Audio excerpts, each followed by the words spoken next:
Warning, the following video contains elements that aren't suitable. What's going on here? Why is my screen turned to... Huh?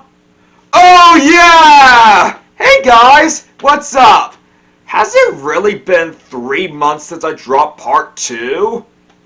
Sure has. So, I'm gonna assume that you people are at least teenagers and not do the advisory warning because we have 31 songs that we have to discuss in this video.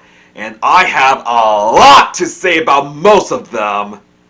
Oh, what the heck. If you're still in middle school, don't watch this video. It contains strong language and some sexual content in music videos. Now, I usually open up part videos by asking you to see the last parts of the video before coming to this one if you haven't seen them. But since it's been so long, I'll do a recap of every song that we've discussed in the last 2 parts of Rankdown. Roll the clip! Bitch better have my money. Dear future husband, Take your time. Bitches, honey, I'm good. fight song. Hit the quad. Send me lyrics. I'm all about that bass. Kick the dust up. Who is Ricky Wayne? She know. No type Tuesday. Shake it out, worth it. Girl crush. Ooh, ooh, ooh. How much you? Baby, Like I'm gonna lose you. Heartbeats on photograph. Stay with me.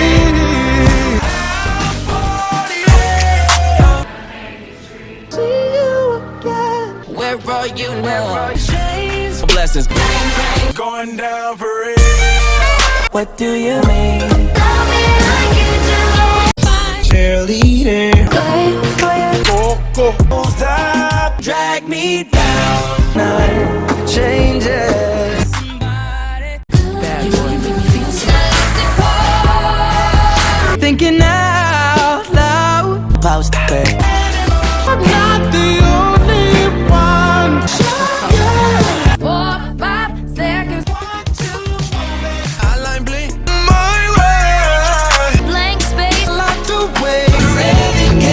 I don't mind. How deep is your love? At the back. Trouble but I'm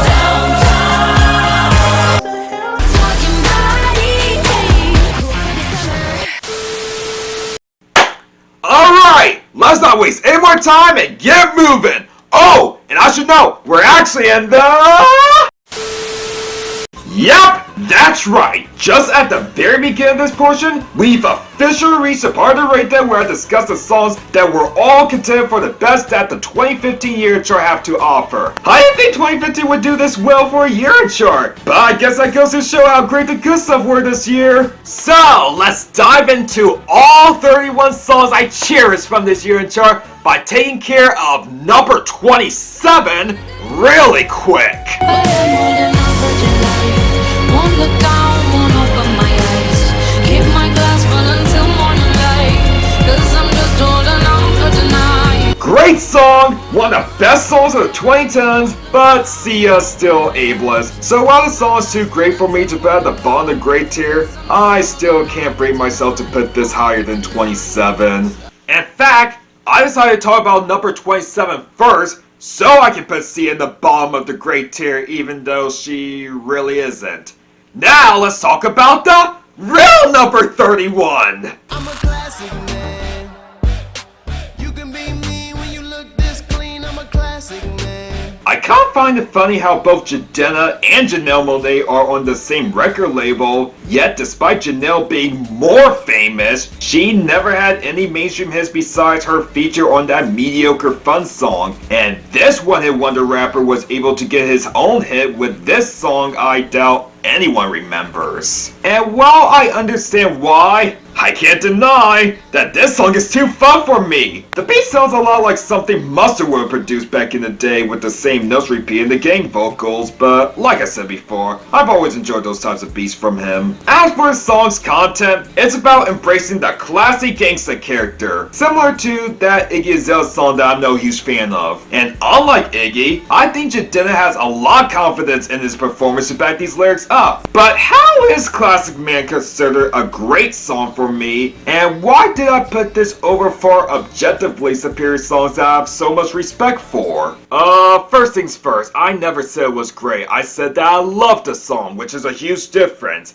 Second, the reason why I have this as high as it is because it's a fun little day that happens to sing along to a lot and never got sick of it. I know that this is probably the most flawed song and hardest one to justify calling it great, let alone better than Cool for the Summer, but that chorus has been stuck in my brain for a couple years now, and everything about this song, from the production to the lyrics and the rapper's charisma, just sound fresh as it was during my sophomore year in high school. I've said this probably twice, and I'll say it a third time. If a song is just plainly catchy and simple, and you find yourself listening to it a lot to a point where it becomes one of your favorite songs, even though you know it's not all that good to begin with, it's probably gonna stick with you more than some objectively grandiose masterpiece that everyone loves. And Classic Man, despite clearly not being a better song than Downtown, The Hills, or Cool for the Summer, happens to still connect with me and provide me a lot of joy more 6 years later.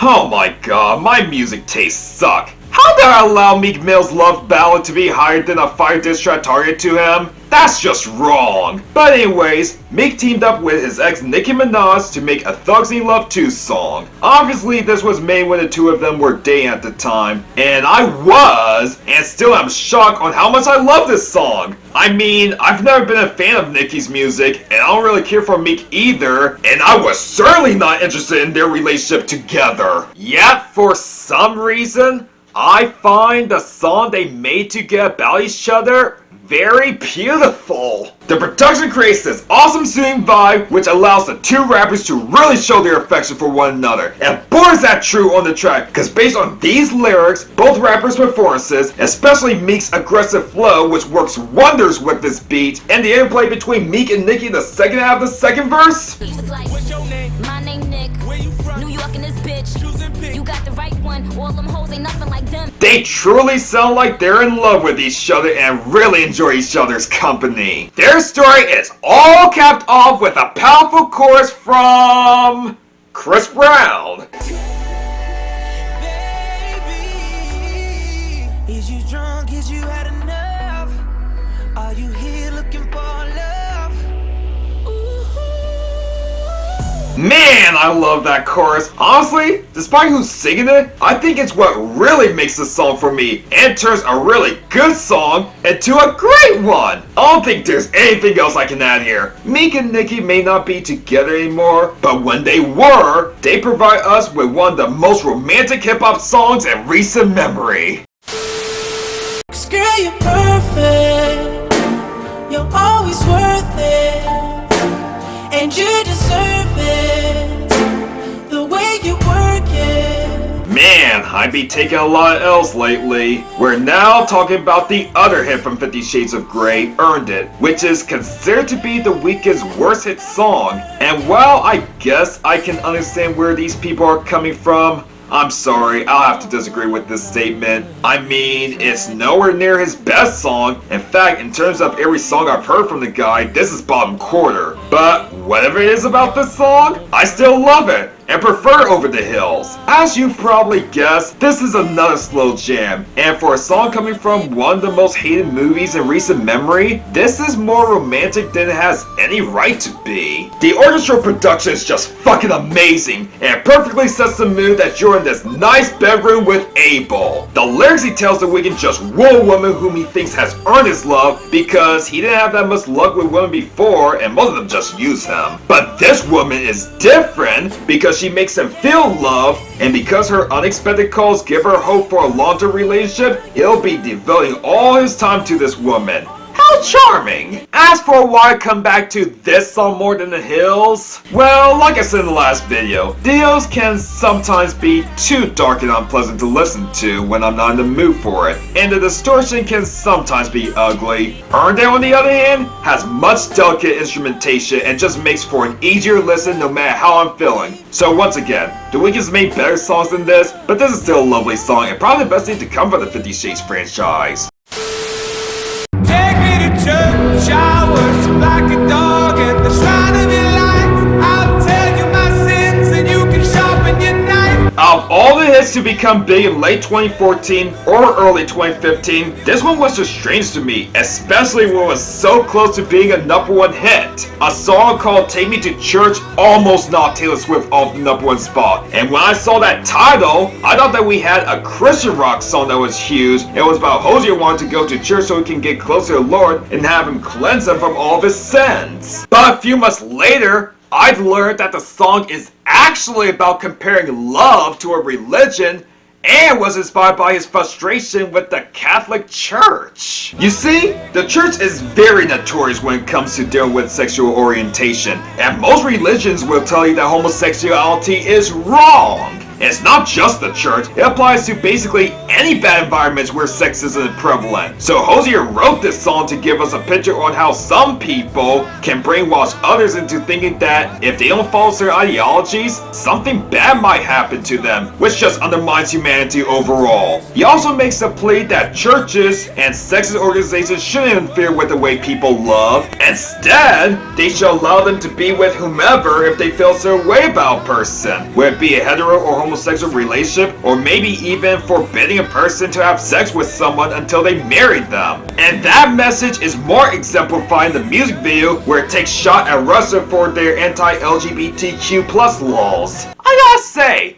the more I do research on certain songs, the more I kind of appreciate them. And this song is a perfect example of that trope. Like, I already love the song due to the dark brooding blues production, which consists of a gothic piano line, guitar riffs, and ghouling vocals in the background, and Hosier's powerful and soulful singing voice. But once I read into the message, that made me clap my hands and agree with that statement, cause no one needs to be told that they're going to hell just because the way they feel about a person isn't the way they should act according to what it might say in the word. You know, I heard that Hosier is extremely talented artist, and the album that this song comes from is really good, and yet I never really had the time to check out his other songs. I should probably change that, cause if I love Take Me to Church, then who knows what other great song I could be admiring from someone who should have had more hits in the US. Slow motion. We could take our time, baby. Come on, people! Are you really that surprised that this almost made my top 25? If you know anything about me, you should know that I love me some R&B music. And Slow Motion, the latest hit from Trey Songz, is a great slow jam that's almost bound to serenade any lady in the room. Just remove the gang vocals and then it'd be perfect. I've also found out that this smooth and sexy production work was done by Charlie Puth of all people. Huh. Well, I guess he can make a great sex song after all! Wish he'd done something similar to this in his music instead of coming up with Marvin Gaye.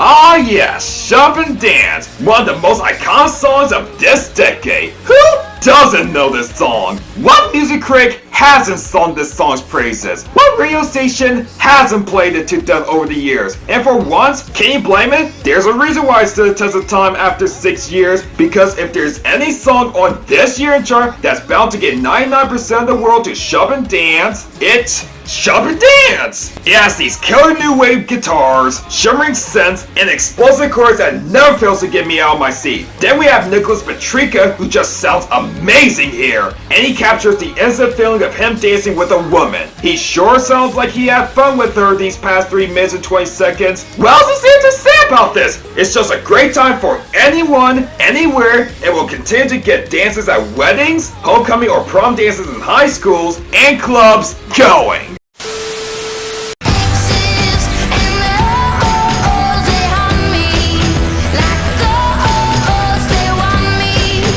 topic of songs that I couldn't believe became huge during this period, we have the sleeper hit from L. King, X's O's that's rock harder than any song out at the time. Seriously, this blues rock production kicks tons of ass. We also have the right where L takes the love and leaving trope and switches the premise to her liking, where she's the one who gets all the men come back to her for more, even though she literally broke up with them. And unlike most songs with this trope, she has enough personality and grit in her voice to make it believable. Now, if only Drunk and I Don't Want to Go Home had clinched its spot on the year-end chart this year. Shame, it would have allowed more women in country on the year-end chart, and L to escape one-hit wonder status.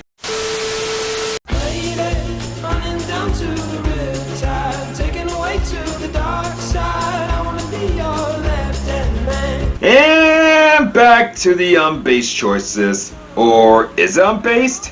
I'm not sure. Maybe it isn't, but for some reason, I feel like it is.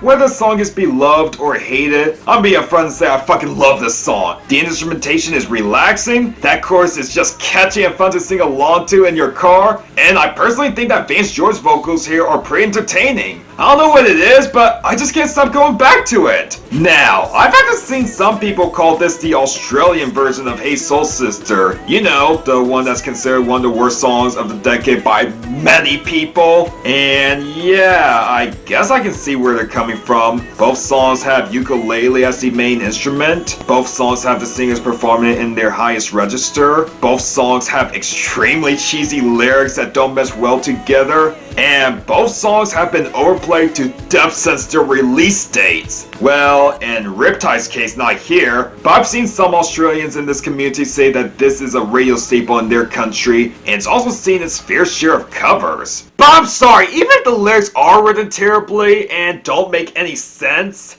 that's probably what makes it charming for me.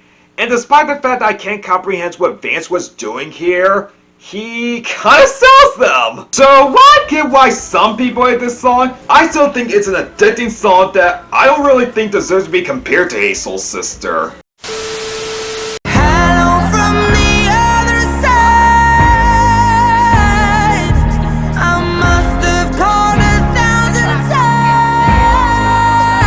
times. Now we're talking about the original comeback of Adele. So, I already told you in my November review that I thought the song was overrated. And the main reason for that had to be its overexposure. Radio stations played this song 2 months back in the day, and it spawned countless memes that I got sick of immediately. And the thing is that the song's not on par with any of the singles off of 21 that's not rumor has it. It's not even top half of 25. So while I was happy of its accomplishments at the time, which I was gonna list in the original segment I wrote until I had to change it up because of Delphine returning again, I was tired of hearing it. In my opinion, this song soured for a couple years. Like, if I was doing this Rankdown in 2018, it'd be in the high good tier. But now that I haven't been exposed to it as much recently, and listened to it with fresh ears, I can safely say that while I don't think it's her best hit by any means, this was a wonderful way to reintroduce herself to the world. The instrumentation from the gothic piano, reverb drums, and the church bells create this grand, epic sounding sound that matches Adele's excellent as always vocal performance. Of course, the song details her missing an ex, where she reminisces on all the good times they had together, and apologizes for all the times she's hurt him. And do I even have to say words? It's Adele we're talking about. When she sings about any relationship, whether it be love or heartbreak, you know she's gonna knock it out of the park. Seriously, some of y'all, if you haven't heard it in months or even years somewhat, need to give this song another chance. Sure, you may be burnt out on overplay of the song, like I was, but if you listen to it with fresh ears and play only every once in a while, that old magic from when you first heard it might come back to you. And when it hits, oh boy it hits! Some legends are told, some turn to dust or to gold, but you will remember me for centuries. 2015 will probably forever be the last year of relevancy of Fall Out Boy in the mainstream. Not only they've yet to have any hits after their American Beauty, American Psycho era, but their following album Mania was heavily panned by the community and ruined any chance of these guys scoring any more hits. Their last charting one would be a feature on the late Lil Peep track, which was also duo with the Tuesday guy. Well, at least we can say that their last two mainstream hits were awesome, because while they may not rock as hard as songs from previous decades, in a decade where rock was pretty much non-existent for the most part, I'll take what I can get. Centuries is a song that's been used in a lot of media, especially in sporting events, and I can see why, because everything about it is just bombastic. From the intense instrumentation, Patrick Stump's main vocals, that powerhouse of a chorus, and the weird Suzanne Vega sample that comes in every time before the chorus plays. The band claimed that we'll be remembering them and maybe this song for centuries, and while I doubt a lot of people even thought of this song after 2015 was over, the fact that I'm still playing this 6 years later proves that you guys have left a lasting impression on me. But not so much as... She wants to dance like Uma Thurman, bury me till I confess. Now, we're at the song that was their final hit, and it happens to be the best song off of American Beauty, American Psycho. While Centuries may sound like your ordinary rock song that gets you pumped up when you're exercising, Uma Thurman goes more for a surfer rock feel that went out of place in 1963-64 due to the Mustard sample. And considering the fact that the Pulp Fiction movie, in which Uma Thurman starred in, soundtracked a few surf rock songs from that time period, I'd say that it captures that vibe wonderfully, even though the movie didn't even feature that theme song. Hell, the opening theme of Pulp Fiction was this.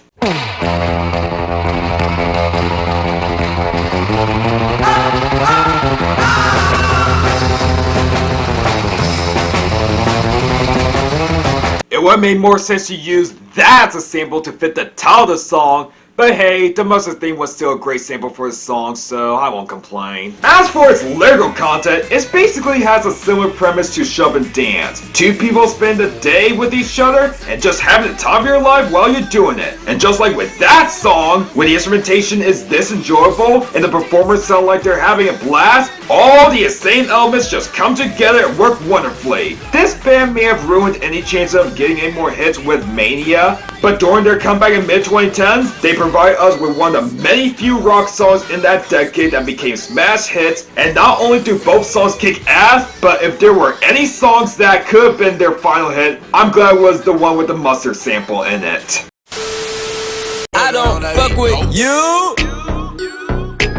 You little stupid ass bitch, I ain't fucking with you. So you know how there were plenty of people who had that Blackbeard song as their anthem when they needed to flip people off? Well, turns out there was a much better version of that song 5 years earlier from Big Sean. This right here is probably my favorite song from him, because not only is this a fun song to rap along to, but the message of this song is a feeling that we can all relate to. We've had those times where we're fed up with someone who messes with us and we just want to let out our anger, where it's a teacher failing you on an exam, a manager at a job firing you, someone crashing into your car, someone leaving you hate comments on one of your hard-working videos. Just play a song, and Big Sean will help you give all these turds the bird. On the production table, we have the legendary producer that has Mustard giving us another hard-hitting beat that just goes hard. Kanye also helped along by providing a pitch-up sample of a mid-70s song called Say You Love Me One More Time by DJ Rogers, which comes in before Big Sean starts rapping in the last minute of the song.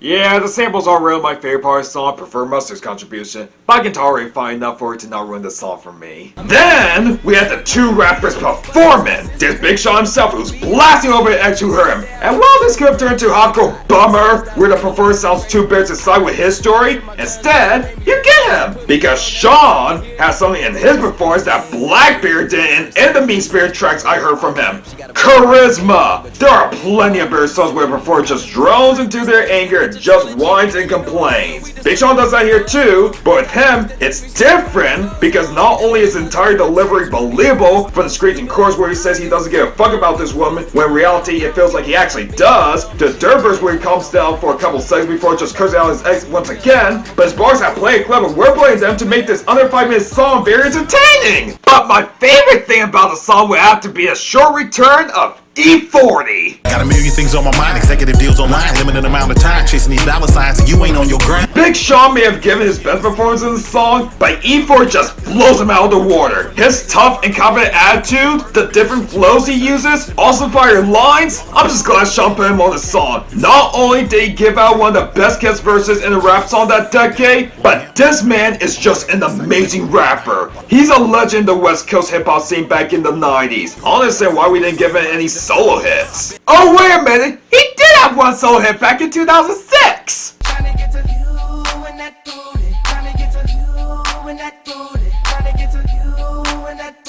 Yeah! The one with T-Pain and Kenny Burris from Escape, and that one was very bad, unfortunately. But yeah, this song right here is one hard-hitting banger of the decade that features one of the most legendary rappers, and while Sean may convince people that he doesn't fuck with his ex, I sure as hell fuck with this song, and will continue to for many years to come. You got that James Dean daydream look in your eye, and I got that red lip classic thing that you like. Holy shit!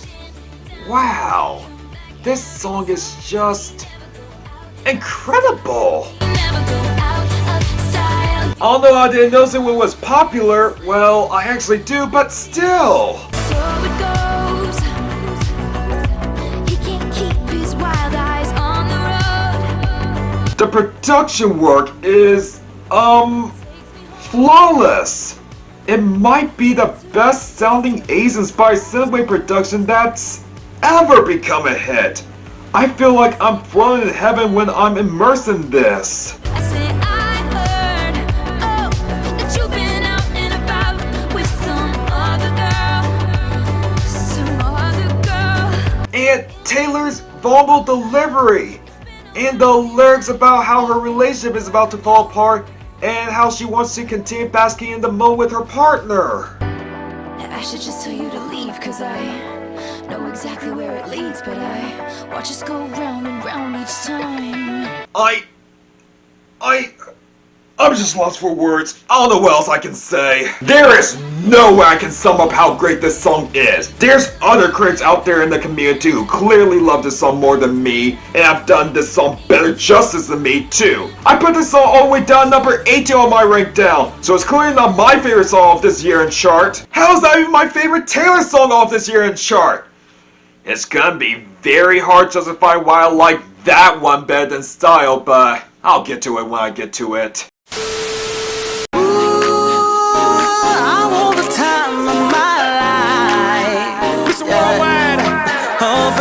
Pitbull and Neo, the collab that we never knew we needed. They teamed up on making Pitbull's biggest hit in his career, and now they came back to make a swan song for not just him, but a better one for Neo so his last legacy wouldn't be that creepy strip club song. And this was an amazing way to go out for both of them because this is easily the best song I've heard from Pitbull. Pitbull seems to be one of these artists many people have done complete 180s on. When he was popular, people thought that he was annoying and represented everything wrong with mainstream music. And then over time, people became nostalgic for the guy because of how his music was fun. It felt like he was having the time of his life in his songs. Me, on the other hand, I say that he's an artist that I get more than I like. I respect the fact that the dude sounds like he wants to be there when it comes to performing his songs, which is more than I can say for most average or below musicians, but his music can be a little too much for me, especially when I'm not in the mood to party. Like, if I'm not in a family gathering or any place where there's a lot of people around, most of his songs can annoy me. So when I took a listen to the second collab he did with Neo,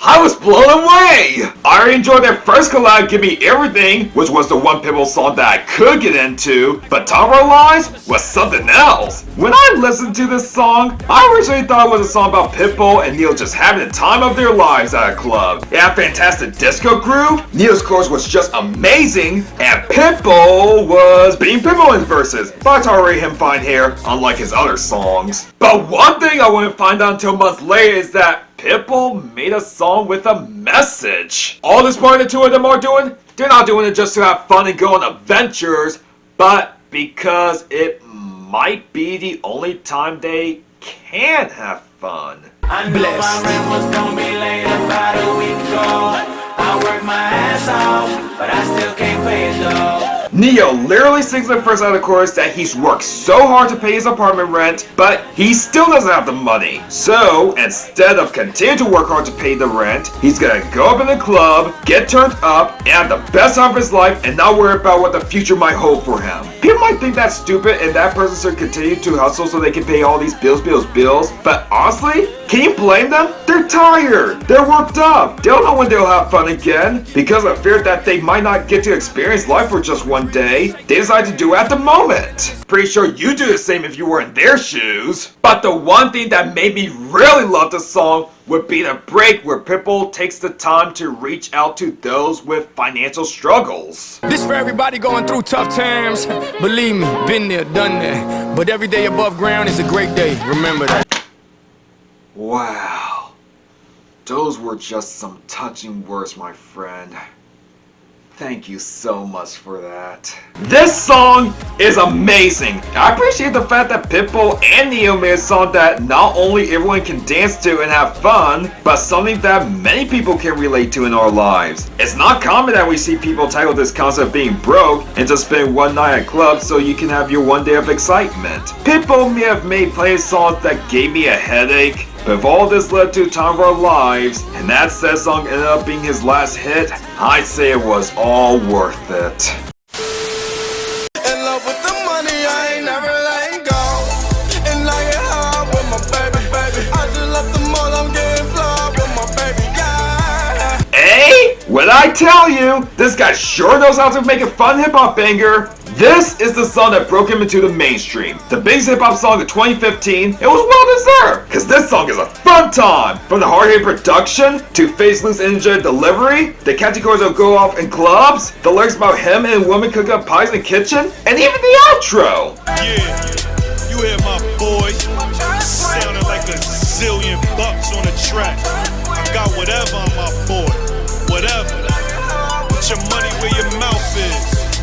Money on the wood make the game go good. Money out of sight cause fights. Put up or shut up, huh?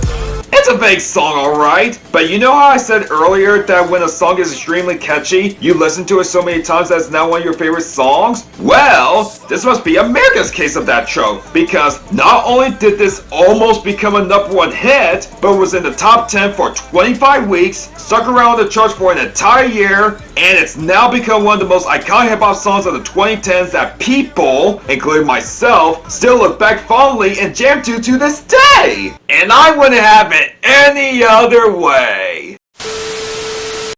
Do you recall not long ago when you would walk on the sidewalk? Unbelievable. 6 years later, and I still can't believe this collab exists and how much I love it. It's one of those collabs where you have 3 artists with different styles that don't mesh well together, and yet they complement each other. I've talked a lot on how there have been plenty of artists that I underestimate their talents only because I keep hearing a lot of bad songs from them that prevent me from checking out their music. Pitbull's side project Major Lazer might be the first example I can think of in my life. I remember being introduced to this team with a song called Bubble Butt and Bubble butt, bubble, bubble, bubble butt. Turn around, stick it out, show the world you gotta.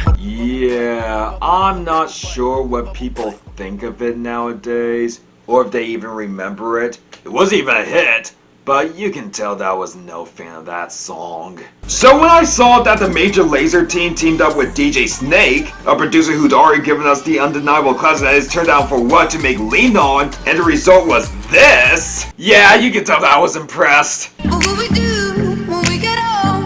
Will we walk down the same road? That main vocalist, Mew, I like her. Her performance is flawless, fits the tone of the song perfectly, and she just kills it on the beat. The lyrics are just your typical relationship song. It's about the narrator reminiscing on all the things they did together while they were young, and two of them need to go their separate ways. But if they do see each other again, the person wants to know if they can still lean on that person, because we all need someone to lean on. And Mew turns all these lyrics into a huge statement, making you feel the message of needing someone important in your life. And as for the producers, no mistake about it, these guys did a wonderful job on the production table. Major Laser's contribution consists of tropical house synths and drum patterns that give more of an exotic Indian atmosphere in its melody and groove on the verses, and they sound so refined and chill. And all that build up to one of DJ Snake's iconic drops.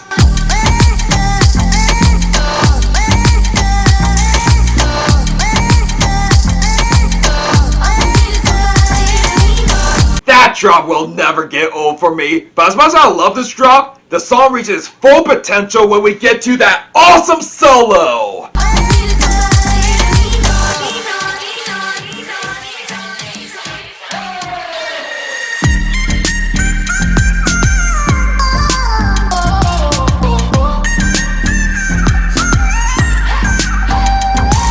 Why haven't Morgie and Verdu incorporate songs like that into their song? It could have made some of the latter hit songs of that decade a little more interesting. But one thing's for sure, Major Lazer, DJ Snake, and Mew brought out the best of each other here, and with every element, especially that killer solo, they blessed us with one of the iconic staples in EDM music that decade.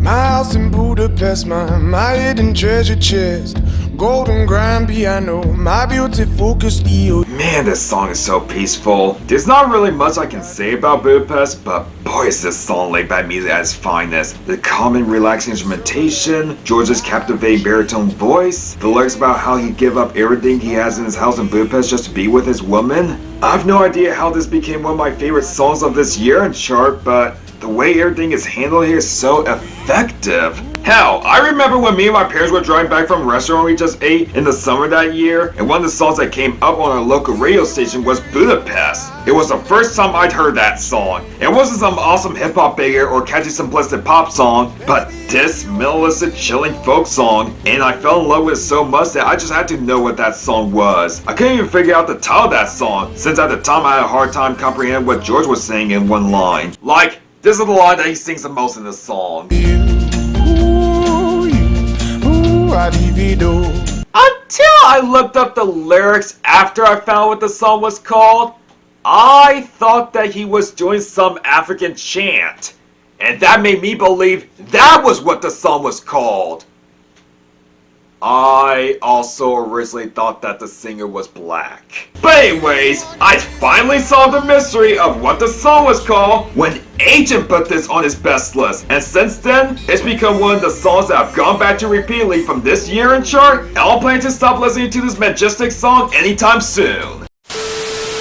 I'm sorry if I seem uninterested, or I'm not listening, or I'm indifferent. Looks like we've run to another artist who's gone MIA after 2 or 3 years in America. Yeah, I actually haven't heard from Alessia Cara since 2018. What's she been up to? Maybe she became a victim of the Best New Artist curse from the Grammys, which is why she hasn't had any more hits after her peak. However, I did hear she dropped an album this year, but I don't think anyone even noticed. Well, one thing's for sure is that here was a great first impression on what type of artist Alessia could have been. It's basically the theme song for anyone who's an introvert like me! And this song, Alessia sings about how she feels bored at a party that she's been brought to because of her friends and just wants to spend her time at a quiet place away from these shallow people. With a concept like this, it could come off as pretentious, especially when one of the lines is, But honestly, I'd rather be somewhere with my people. We can kick it and just listen to some music with the message like we usually do.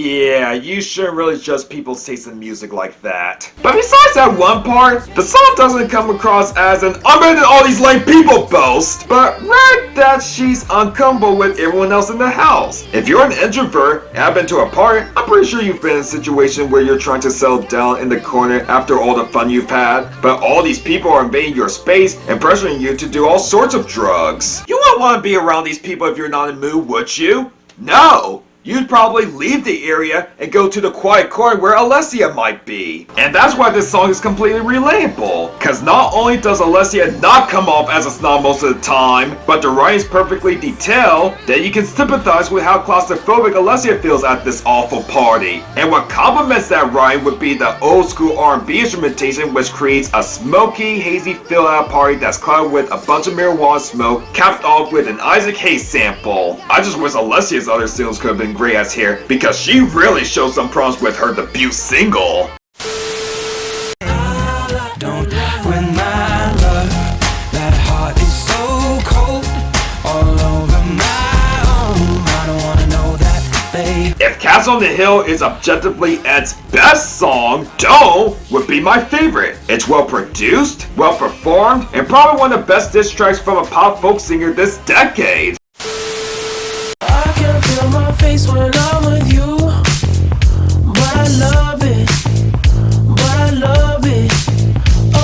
Alright, we've arrived at the weekend's first #1 hit in his career. The Hills may have been released first, but Can't Feel My Face got to Summit quicker, and I think there's a reason for that. It was the first hit he had by himself that could appeal to anyone. Like, let's face it, The Hills is a song for everyone. If you're not familiar with The Weeknd's work, it's probably gonna sound too abrasive for your taste, and Earned It is kind of a slow song. If you're not into typical love ballads, the song can bore you. Then Can't Feel My Face, where Abel gave us a fun, awesome, danceable track that everyone can jam along to. The song is of course 80s inspired thanks to Max Martin's disco instrumentation consisting of a funk bass line and Abel channeling his inner Michael Jackson. The lyrics detail him and his woman doing coke, and the instrumentation does give you a feeling that you've just taken a whiff. The song will always be one of my faves from The Weeknd, cause not only was this the song that made me a fan of the guy, but it was the beginning of him embracing his more popular side by doing more 80s throwbacks, and more importantly, it opened the door for him to be one of the most defining acts of the 2010s in the mainstream, and I couldn't be happier that it did. Well, this is it. The top 10 best songs of the Billboard year-end chart of 2015. This is the moment where I get to praise the golden cream of this year-end chart. You excited? I know I am. Alright, let's not miss words and start off with our number 10, which is... the king of making happy-go-lucky hip-hop bangers. Alright! Gotta get my soul on for this one.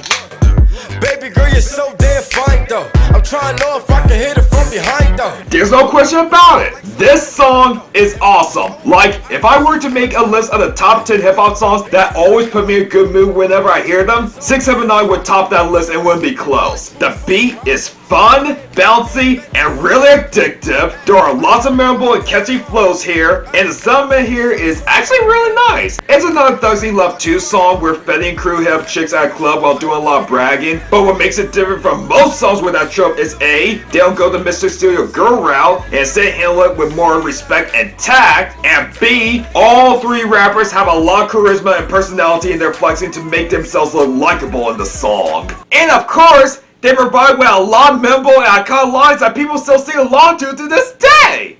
Well, or at least I do. Besides that opening line, we've got... I'm sipping on you like some fine wine though, and when it's over, I press rewind though. I traded in my truths for some robbers. He playing Batman, Fetty's gonna rob him. Hey, I got a Glock in my Rari. Hey, 17 shots, no 38. I got a Glock in my Rari. 17 shots, no 38. Tell me what you see.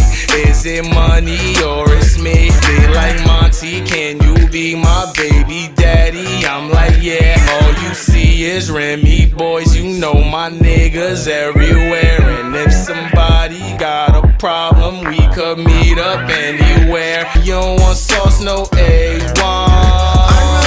My city looking rude, I ain't Diddy, I ain't loon, but I think I need a girlfriend. This man's based in my book. Not only do I like the fact that he's decided on going on the series to have to start a long-term relationship with this woman, but he also shouted out an awesome hip-hop baby from the early 2000s. I Need a Girl by P. Diddy. Yep, both versions of the song that got shouted out are wonderful underrated gems from O2 for me. But you guys ain't ready for that combo.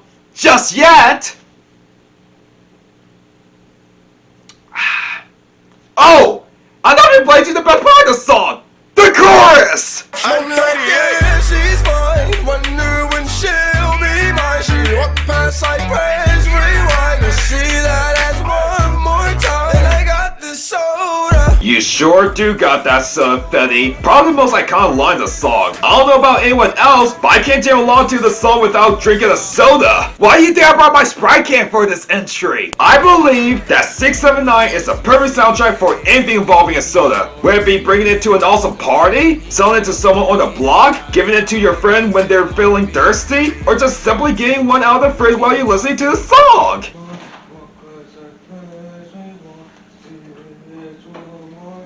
I got this soda.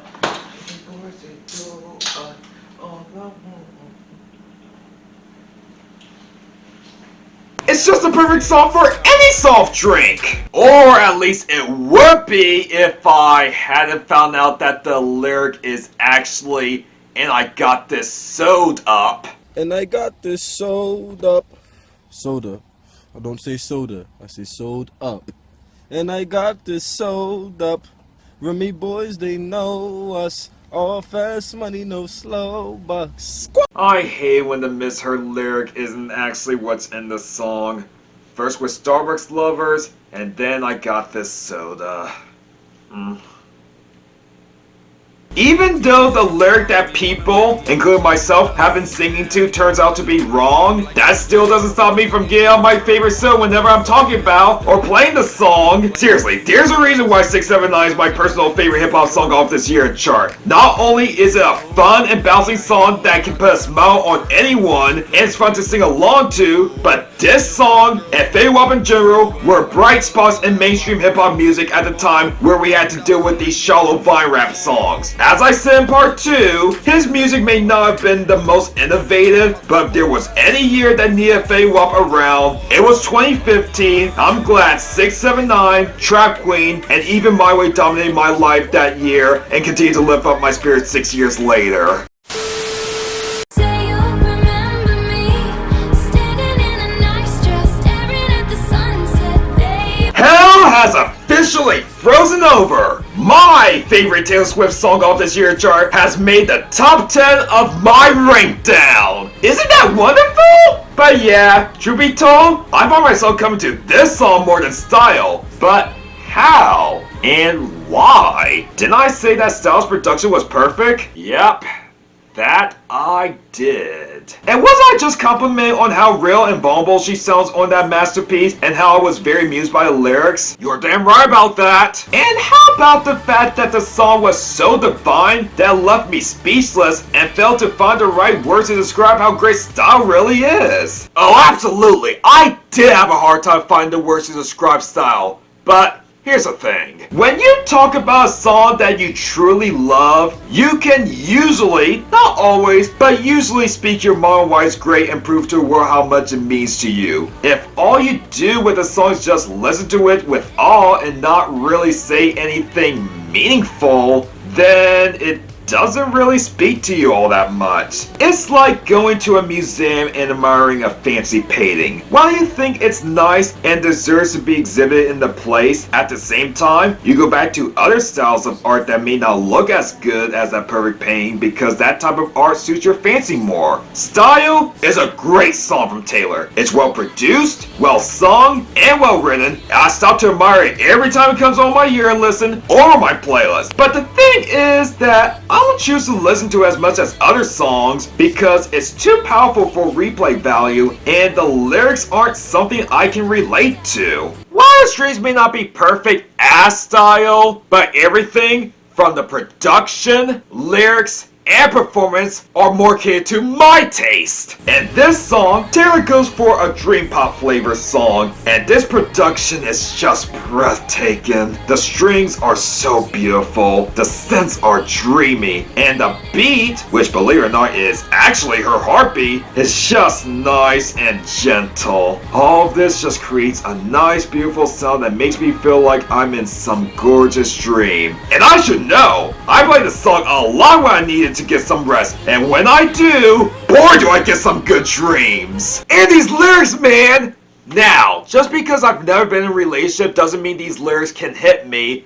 And boy do these lyrics get to me! The song starts off with Taylor dating another bad boy who she knows will break her heart. He said, let's get out of this town, drive out of the city, away from the crowds. I thought heaven can't help me now, nothing lasts forever, but this is gonna take me down. But even though the relationship will hurt her eventually, she still wants to be with him because he satisfies her needs. He's so tall and handsome as hell. He's so bad, but he does it so well. Then in the chorus, Taylor makes one request if the two were to break up. Say you'll remember me, standing in a nice dress, staring at the sunset, babe. Red lips and rosy cheeks. Say you'll see me again, even if it's just in your wildest dreams. Wildest dreams.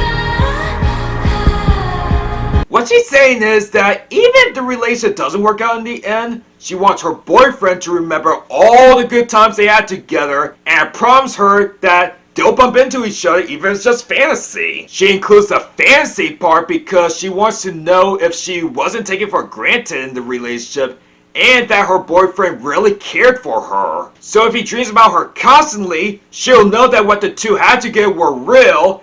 And this is what I like to see in more relationship songs. There's too many relationship songs about how the relationship didn't end well and you want to do all you can to get them back, or pretty just bashing someone who hurt them. I can appreciate a tearjerker or a cathartic breakup song every now and then, and there are even a few breakup songs that handle it in a mature way. But sometimes I feel like the narrative focuses too much on what could have been and should have been. While this dream stands out for me because instead of just worrying about the relationship ending, it focuses more on being happy that it happened in the first place, and she loves the guy so much that she hopes that she can provide fun memories for her boyfriend as well. And if I ever start dating a woman, I want that in my relationship too. And while the instrumentation may be lovely and the sentiment is one that I can relate to, the thing that made me love this song as much as I do would be Taylor Swift herself. Taylor's voice may have sounded great in style, but Wildest Dreams, her performance here is just top notch for me. Her voice is so heavenly on this track, and she sings every single line in a romantic way that it kind of makes me blush. Where it be the He's so tall and handsome as hell. He's so bad, but he does it so well. in the pre-chorus, or the in the actual chorus. But I think Taylor's at her best here when she sings the bridge. You see me in hindsight, tangled up with you all night, burning it down. Someday when you leave me, I bet these memories follow you around. You see me in hindsight, tangled up with you all night, burning it down. Someday when you leave me, I bet these memories follow you around.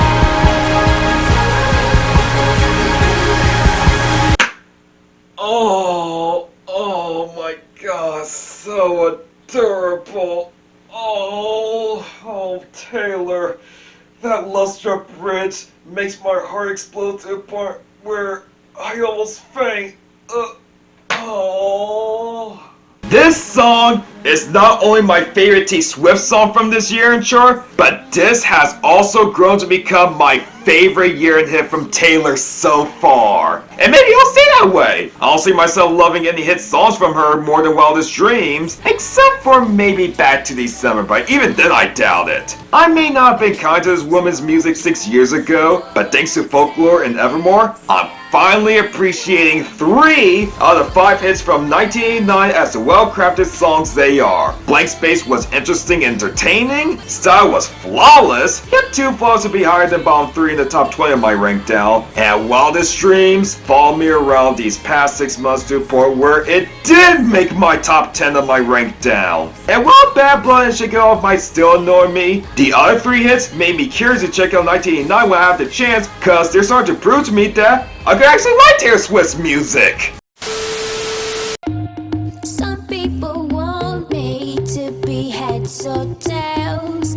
I say no way, try again another day. Well, I think this is one of the rare occasions where America chose the better song of the 2 artists' chart songs to become hits. Sure, I Made Love Get Low, and it would have been nice to have that song as a hit too, but I'm more forgiving with that song not being a hit than others I wanted, especially since the song that got on the list is DJ Snake's legendary remix of Aluna Georgia's You Know You Like It, which is probably the best EDM remix to become a hit in the 2010s. And I have got to say, this remix is so wonderful that it doesn't really sound like a remix. In fact, I originally thought that this was an original EDM song that had Aluna Francis provide vocals over this complex production. And her voice works so well with this sound that when I discovered that this was a remix of an old electro song from 2012, I couldn't believe it. Especially when the original version production is kinda... You know you like it, but you're scared of the shame. What you want, what you gonna do? Yeah, there might have been a reason why the OG version didn't become a hit. But then in 2014, DJ Snake took the song, added his sound to it, and turned to one trap EDM banger of the century! Man, there's just something transcendent about this production. Everything about it is perfect. From the smooth and refined synth line, to a percussion that's able to keep up with the energy of the track, the dark yet uplifting atmosphere it provides, that cryptic but cool ass vocal loop drop. What you want, what you want.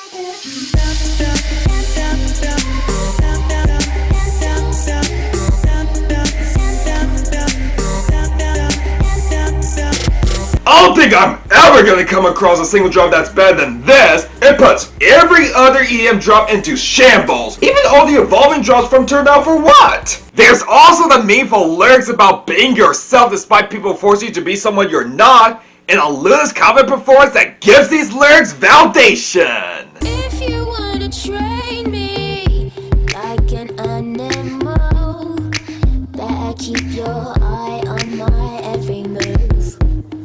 There's no need to be so damn cruel. Baby, you got nothing to prove. I'm no fool, no, I'm not a follower. I don't take things as they come if they bring me down. Life can be cruel if you're a dreamer. I just wanna have some fun. Don't tell me what can't be done. And how about that kick-ass solo before that final drop?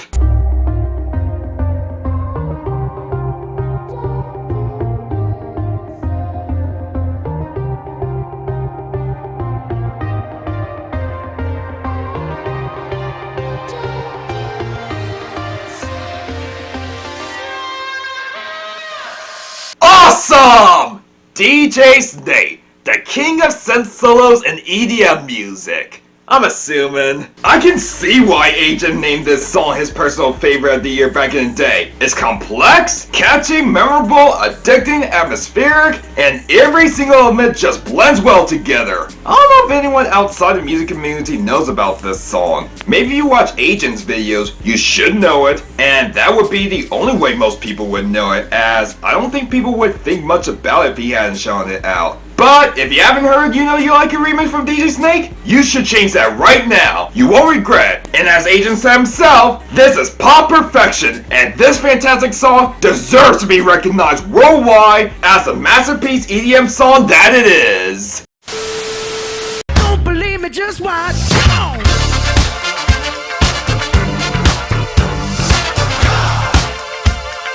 Don't believe me, just watch.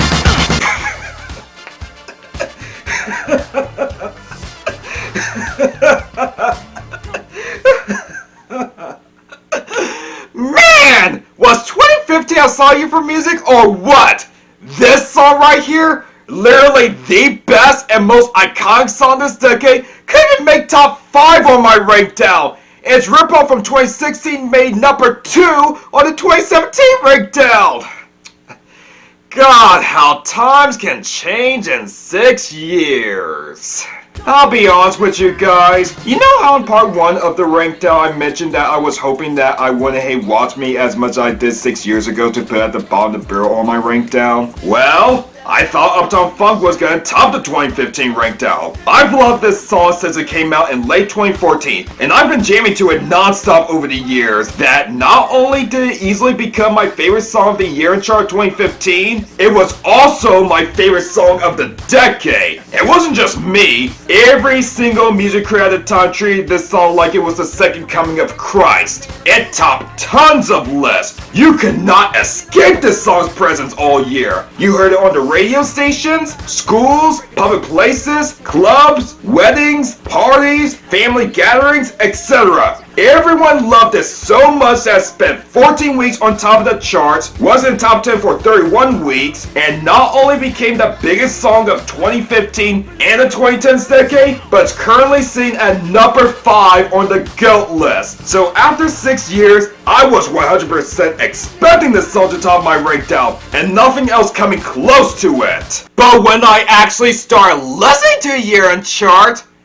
I guess I realized that there were other songs that I went back to more than Uptown Funk. I wouldn't say this song has shrunk on me. I mean, I still love it with all my heart, and it's still one of my favorite songs of the decade. But the thing is that I listen to this song all the time. When I want a song that I can sing along to in my car, Uptown Funk is one of the many songs that comes to mind to play. If I'm in the mood to listen to some of my favorite songs of the decade, of course this song will be the first one I hit play on. If I was throwing a party and creating a playlist for my attendees, you bet your ass this song will be on there. Hell, when I was working on the intro of my Worst of 2020 list where I was discussing how powerful music can be, I used this song as an example of a catchy song that you sing along to in your car. Where you're listening to a simple catchy song to sing along in your car? So yeah, you can tell that I was so obsessed with this song to a point where I wasn't really acknowledging the other songs of this year in chart as much, or even decade. So when I sat down to listen to Year in Chart, I had to ask myself this. I know I love Uptown Funk and consider one of my favorite songs of all time, but is there by any chance that there might be songs I could like better than it? And the more I listened to the Year in Chart, my answer to that question was yes, there were a few songs I went back to more. But that doesn't mean I've stopped treasuring this song, because this is still a jam of the century! Do I even have to say anything about the song itself? What is there to say about Uptown Funk that other people across the globe haven't already said about it? I mean, it's Uptown motherfucking Funk! One of the most well-liked songs in the 21st century. It's the 70s and 80s throwback song to end all throwback songs. Mark Ronson on the production table took all the elements that made funk music from the 80s great, from the awesome guitar licks to the catchy horns, groovy bass line, and cool synths, and combined them together to make the perfect funk experience of the modern era. Besides this funk instrumentation, we have Bruno exuding a lot of confidence and swagger while he's delivering tons of braggadocious lines. And just like its successor, none of these lyrics talk down to the listener, but encourage anyone who's listening to flex with him. Why do you think most of these lines are iconic in pop culture? And now I'm not gonna play it for you because you should already know what they are! I really don't have anything else to say about this universally loved song. It's already been hailed as a timeless classic and one of those songs people think of when it comes to the 2010s, and I'd say that every accolade and praise it's garnered is truly well deserved. There's not a single dull moment in this show-stopping song. It's always a fun part from the beginning all the way to the end. It's just an all-around near perfect song that we'll all be remembering for decades on end. And as well as it may have topped my Rankdown from January 2015 to April 2021, I felt like I had to give my attention to 6 other awesome songs from this year in chart. Shall we?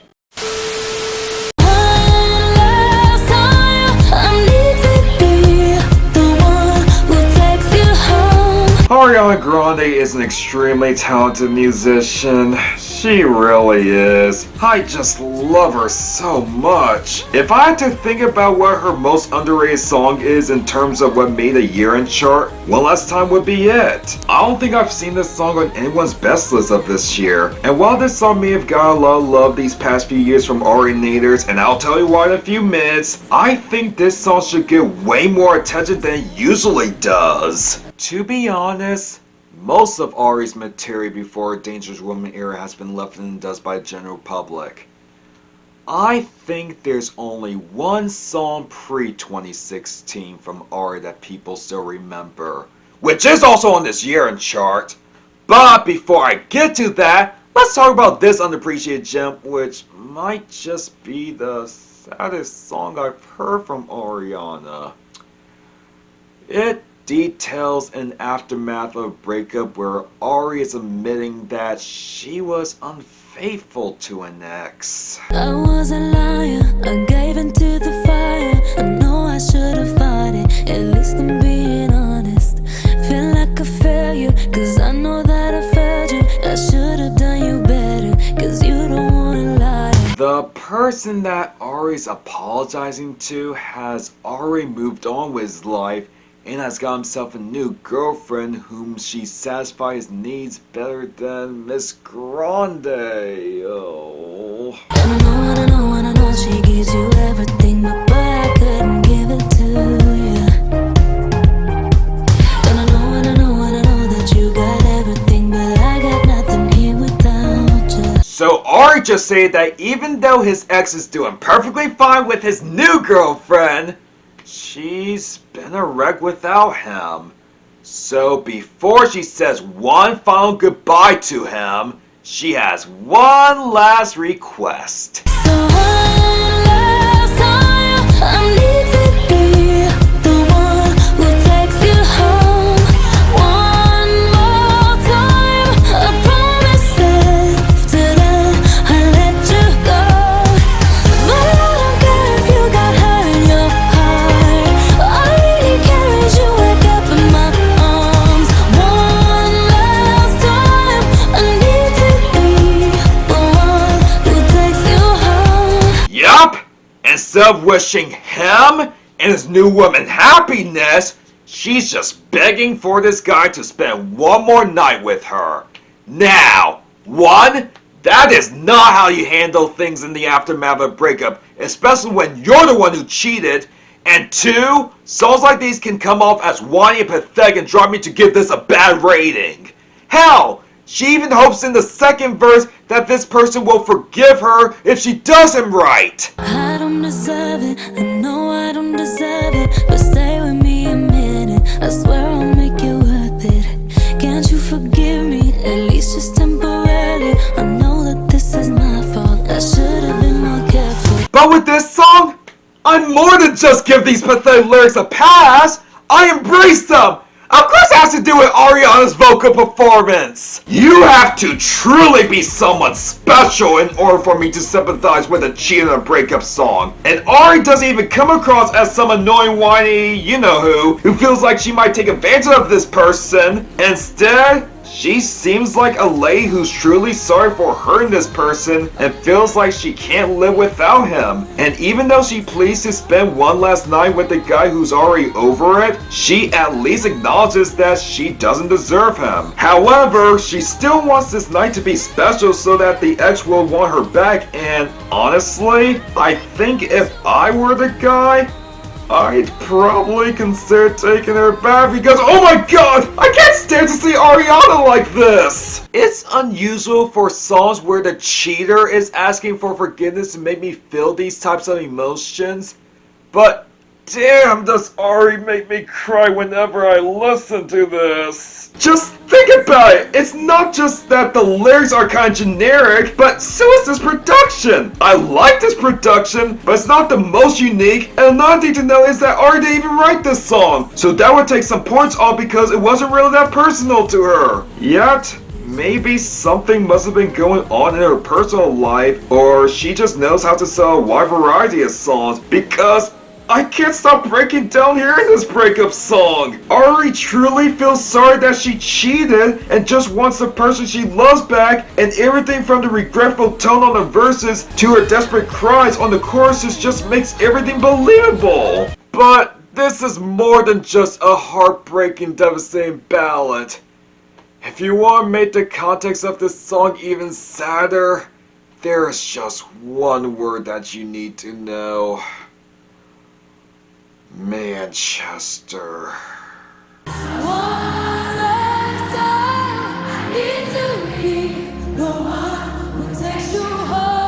You all remember the benefit concert Ari did for Manchester back in 2017. Yeah, there was a suicide bombing in that city in May of that year where she was having a concert and 22 people died. So One Last Time is now a very special song from Ari on the Arianators, because instead of it being a song about asking your ex to spend one last time with you to a point where he might take you back, it's now referring to all the 22 fans at the concert in May 22nd, 2017, who Ari wishes she could have one last night to perform for the deceased fans. And that forgiveness line,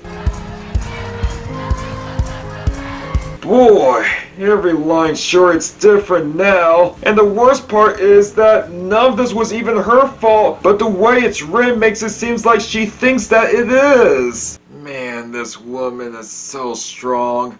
For her to do this benefit concert after what happened that day and continuing making music, and if you look at what she's had to go through these past few years, man, what do we ever do to deserve her? But this amazing song resonated with the UK so much that not only was it re-released as a charity single there, but the re-release helped the song reach a new peak at number 2 on the UK charts. Must be the signature song for Ari in that country, huh? But anyway, this ballad is a perfect example of one that's generic on the surface, but is turned into one huge tearjerker thanks to Ariana's amazing vocal presence, and even becomes a bigger one when you think of the Manchester bombing. And while it may mean something big to UK and Arianators, I think it definitely needs more recognition around the world as one of Ariana's best songs in her career.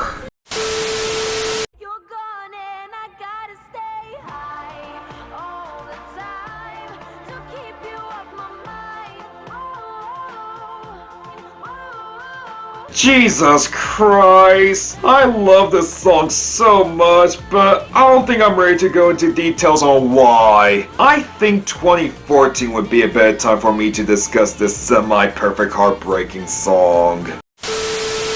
Cause if you want to keep me, you gotta love me harder. Wow! Ari's 2 last singles from her My Everything album are so wonderful that they made the top 5 of my best hit songs list of this year. Have to Say Hi doesn't count since it's a holdover from 2014, remember? So that would make my number 10 be Can't Feel My Face. But hey, the fact that both Ari songs made it this high goes to show that she ain't one of the best mainstream pop artists of this decade for nothing. As underappreciated and heartbreaking One Last Time may be, and I wish it could have been a little higher on my Rankdown, I think I might slightly prefer Love Me Hard, cause I kinda don't think she's made anything as great as this. It's not just that this song is excellent, but it's a very important footnote in both her and Abel's careers. How? Well, if it wasn't for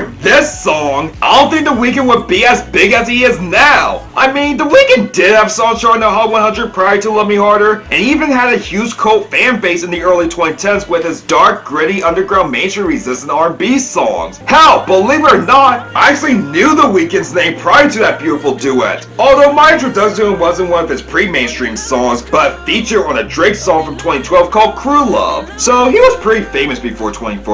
But not only did Love Me Hard make The Weeknd's name known to the general public, but allowed them to be one of the 3 3 mainstream pop artists at the time to dominate 2015. And as for Ari, well, this song proved to the world that she was no longer Cat Valentine from Victorious. It was the point where people started to take her seriously as an artist. Her first album, Problem, and Break Free were all well received, and they gave us the impression that she was one of the talented teen idols of that period. But when Love Me Harder came about, it showed Ari at her most mature and posed at this point in her career. And she did with a sex song of all songs! Keep in mind that when a teen idol does a sex song, 8% of the time, you can't take them seriously. But Ari here, she's not trying to come across as a desperate teen idol pushing the idea that she's over 18 now, but a young, mature, adult lady who wants some satisfaction in her romantic relationship with The Weeknd. Tell me something I need to know, then take my breath and never let it go. If you just let me invade your space, I'll take the pleasure, take it with the pain. So here, she's asking Abel to open up and let her into his life. She knows that it's going to be a bumpy road due to Weeknd having some baggage in his past, but at the same time, she's willing to take comfort in the relationship knowing that it could be worth it. And if in the moment I bite my lip, baby, in that moment you'll know this is something bigger than us and beyond bliss. Give me a reason to believe it. Now Ari is getting serious. She sure is ready to engage in some rough sex with this guy. She even states that when she bites her lip, the sex will be so good and meaningful that they won't be able to stop. However, she wants a reason for why they should stay together. Why does The Weeknd deserve Ariana Grande in his life? How will Abel prove to her that he won't treat her like all the other women he's fucked before? Because if you know The Weeknd, he's the type of guy who will sex a woman up, and once it's over, he leaves them in the dust despite the fact they want more from him. So, what will be his side of the story? I know your motives and you know mine. The ones that love me, I tend to leave behind. If you know about me and choose to stay, then take this pleasure and take it with the pain. When I get you moaning, you know it's real. Can you feel the pressure between your hips? I'll make it feel like the first time. Whoa! Damn! Looks like Ari being able to weaken one in this relationship. He succeeded so many times in being a dominant figure with women and treating them like dirt when he doesn't get anything from him. But here, it's the opposite. Ari's not the impressed one. The Weeknd's the one who's trying so hard to impress her to a point where he's asking her what he must do to satisfy her. So what do I do if I can't figure it out? You got to try again. So what do I do if I can't figure it out? I'm gonna leave, because I feel you gotta go. And with that, a new The Weeknd was born. Who knew that a duet with a former child star from Nick and an underground R&B singer who was known for his sexual prowess at the time would result in this sensual vibe? Seriously, Love Me Harder is the most beautiful, gorgeous, and intense sex song of this decade. Ari's made plenty of great sex songs after this one, and she even made an album full of her sex life too. And while I love Positions, the album probably more than anyone, she's never come close to making a sex song, or a song in general, as great as this sexy ballad with The Weeknd. Ariana's seductive cooing never fails to drive me well. It's easily her best vocal performance in any song I've heard from her. Not only that, but The Weeknd's high register flows perfectly together with Ari's style. I can see why they keep collaborating with each other, cause their chemistry is second to none. And the soaring and powerful synthwave production is just perfect for their voices and set the atmosphere in the bedroom for some intense fucking. This song had these two talented artists who had nothing in common at the time come their comfort zone to make this such a love jam, and not only did it work tremendously, but look where they're at now! And look what type of music they're making nowadays. Yeah, I wasn't lying when I said that was a very perfect footnote in both of these artists' careers. It's the sexiest sex song 2015, the best song for both artists in 2015, the sexiest sex song of the decade, the weekend's best hit song this decade, Ari's best hit song period, and overall, a phenomenal modern classic from one of my two favorite artists of the 2010s decade. My face above the water, my feet can't touch the ground, touch the ground. I feel like of all the songs I could have to be my top 3 from this year in chart, Waves might be the most obscure and, dare I say, underappreciated one I've had thus far. I haven't really seen this one on that many best lists. I hardly see anyone bring this song up when talking about 2015. I don't see a lot of critics use this song as footage when they're talking about their thoughts on the year in the intro. And that's upsetting because even before revisiting this year, this has always been top 5 as one of my favorite songs from this year in chart. My first interaction with this song is the same way I discovered Budapest by George Ezra. Basically, I just got back from a church service, and before going home, my mom needed to buy some groceries. Since I didn't want to go in the building, she left me in the car with the radio on. And the moment I first heard this on my mainstream top 40 station, I just fell in love with it so much. But since I didn't have something like Shazam installed on my phone, I couldn't find out what it was called. And because I couldn't remember the lyrics of the song, there was no way I could use one of the lines of the song to help me find out what it was called. So I had to spend about 11 months forgetting this song's existence and worrying that I'll never hear that beautiful song again. Until I played some sort of mixing playlist on Google Play Music, and after 5 or 6 songs, that was when I rediscovered Waves. When I looked up information on the song, I discovered that it was a minor hit that year, barely hanging on the bottom 6. That satisfied me for 2 reasons. 1, a song that I adored from the moment I first heard it was barely a hit. And 2, due to clinching a spot on the top 100 biggest hit songs of 2015 according to Billboard, I wouldn't be able to forget it.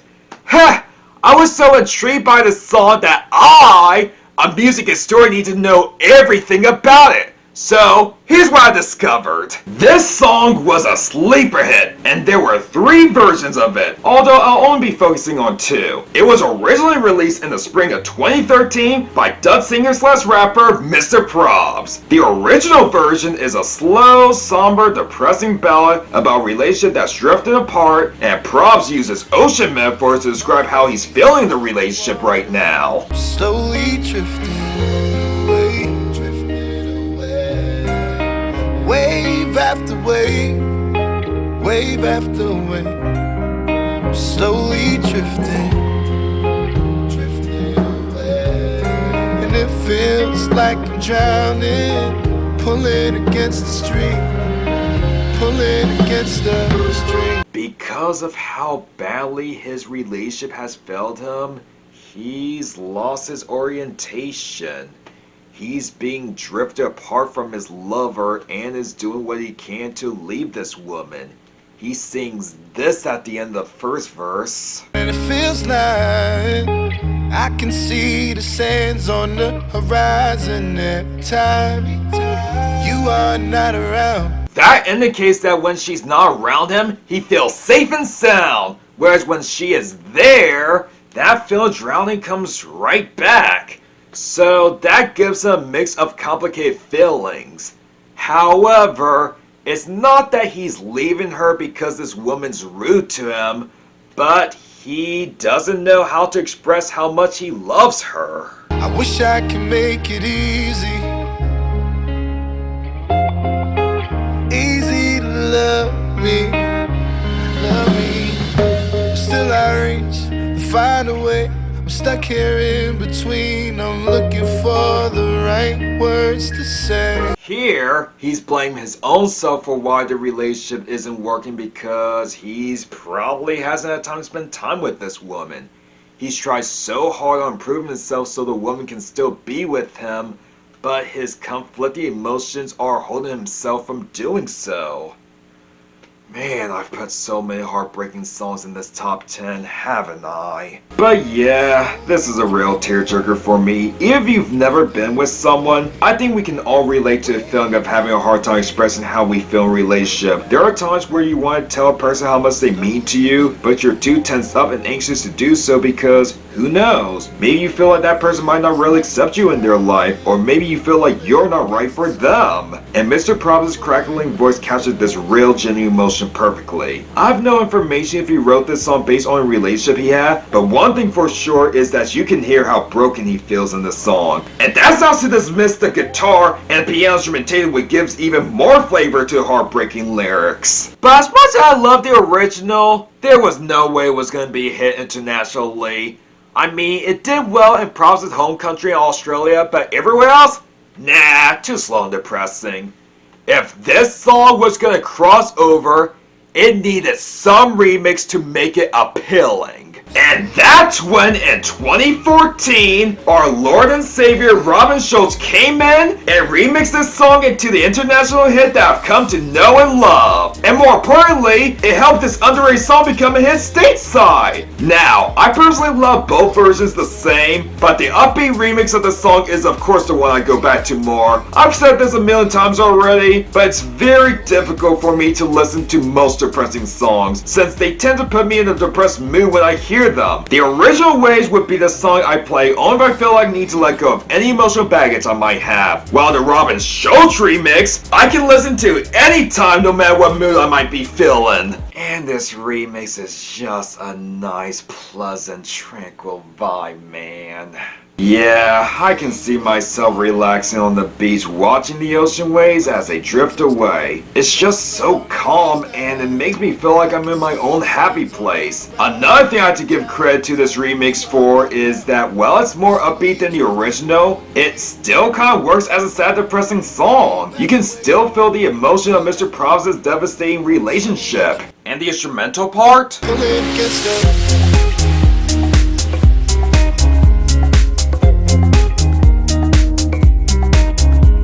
I feel like that comes into play to show Probs being repeatedly hit by his constant waves of emotions while he's trying to escape. Man, Robin sure knows how to turn some of the saddest indie songs into some awesome house music that's perfect for beaches while maintaining its deep emotional core. If Uptown Funk was my most obsessed song from this year in chart up until this period, Waves Remix would be my second or now third most obsessed song from this year in chart. And never fails to put my mind at ease. It's the most pleasant background music for peace and quiet of this decade, and unlike Uptown Funk, I play this song on my year-end listens just as I did when I felt like I needed to turn it on at any point of my life.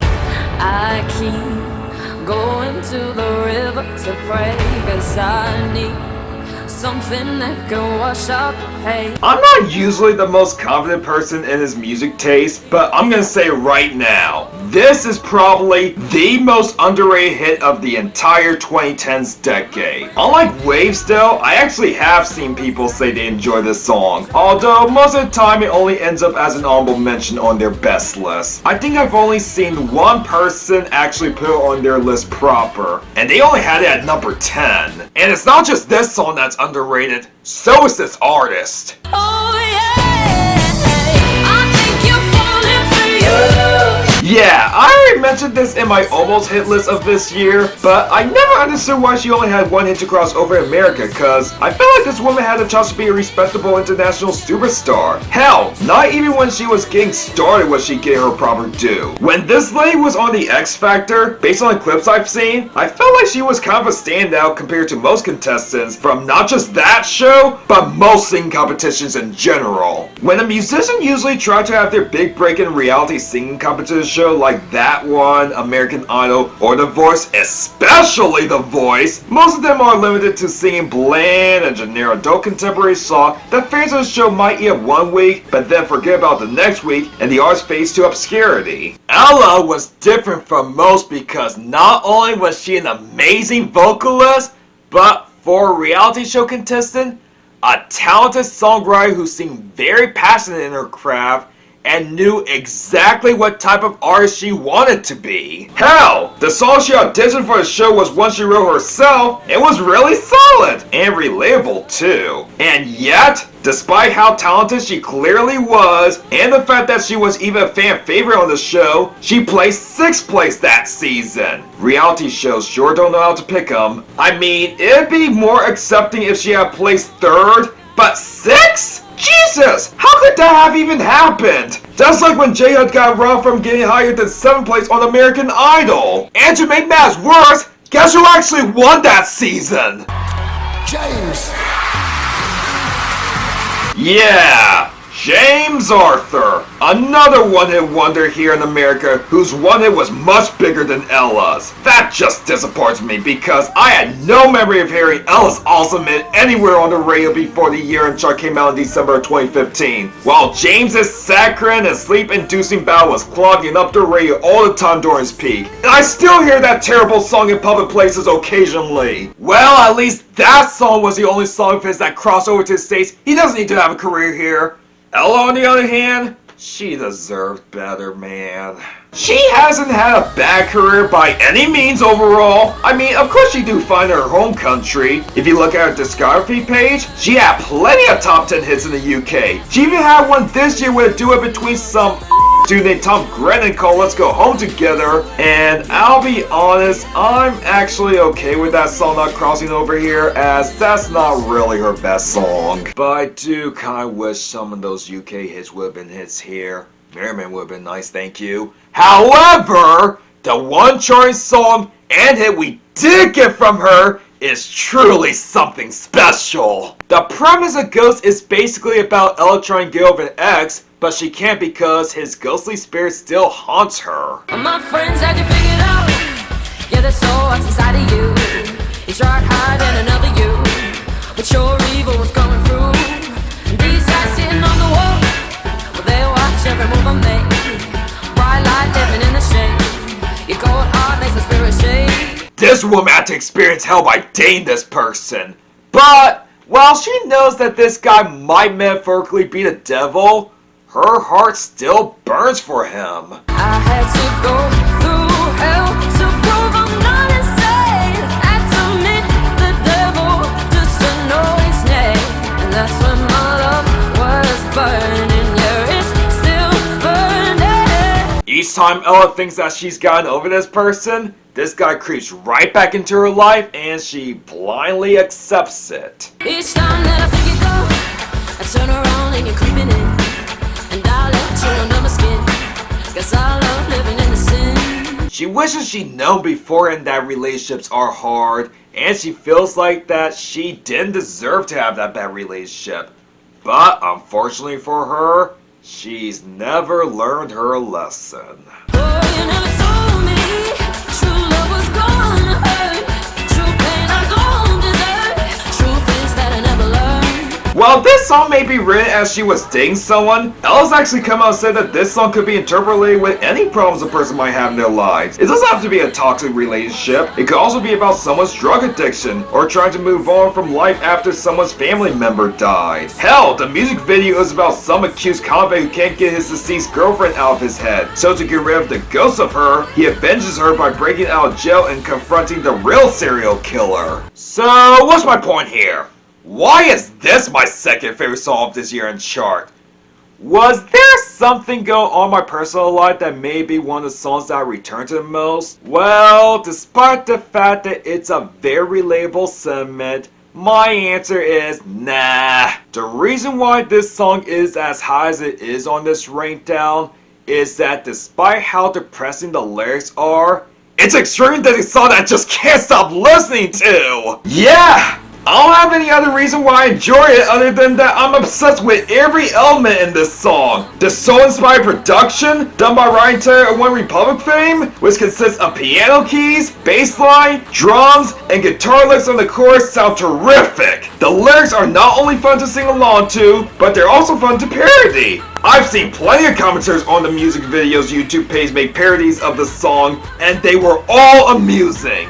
The chorus is one huge earworm that I've never once forgotten since I heard it. Every time I hear that powerful chorus, my mind just goes right back on Spotify to hear this great song, and unlike Ella with her ex-boyfriend in the song, I am perfectly okay with this being stuck in my head for the past few years. And speaking of Ella, she herself is what makes this song really work. Have I told you what a force beyond the mic Ella Henderson is? Cause she just fucking kills it here! Even though the production is extremely upbeat, it doesn't take away from the vulnerability and fear she displays on the track. Every single note she sings just hits me in the gut! And as much as I love that powerful chorus, I just have to give props to that bridge! Give up the ghost. Give up the ghost. Give up the ghost. Stop the haunting, baby. Give up the ghost. Give up the ghost. Give up the ghost. No more haunting, baby. Man, I fucking love this song.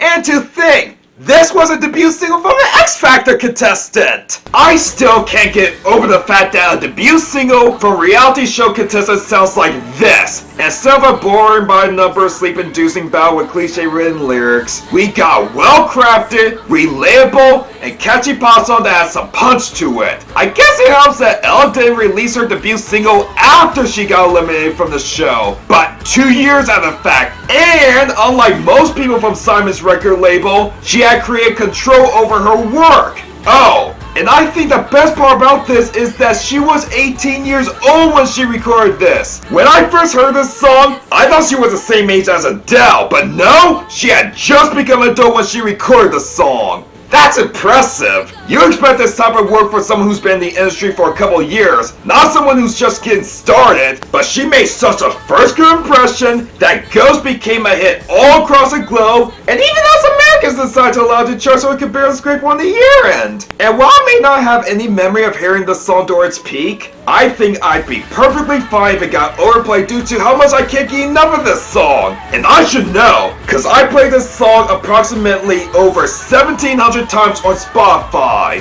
And it's my 4th most streamed song this year too. Ella Henderson is one of the few good acts from X Factor, alongside Leona Lewis, Lil Mix, and even One Direction that make quality in this music industry. And I can't be happier than I am that this underrated artist left an amazing mark on the US year-end charts with this amazing song, cause it is easily one of the best discoveries I made that year. Maybe in other countries besides the UK, people might still remember this should be legendary song. But if you're from my country and haven't heard it in a while, give it another chance! Because while it may not be revolutionary, it sure is one hell of an entertaining pop song! Man, and to think, this was the song that went back to the most when researching this year. Yeah, it's insane cause I didn't even know that this song existed until the year-end chart came out. But this is just one of the most addicting songs of the decade for me. It just gets better and better with each listen. Hell, it got to a part where it was my new favorite hit song of 2015. Only because of how much I played during the summer. Not as much as King Kuta, but I was obsessed with it alright. But a couple months later, I came to realization that I needed to give that honor to someone else. Who would that person be?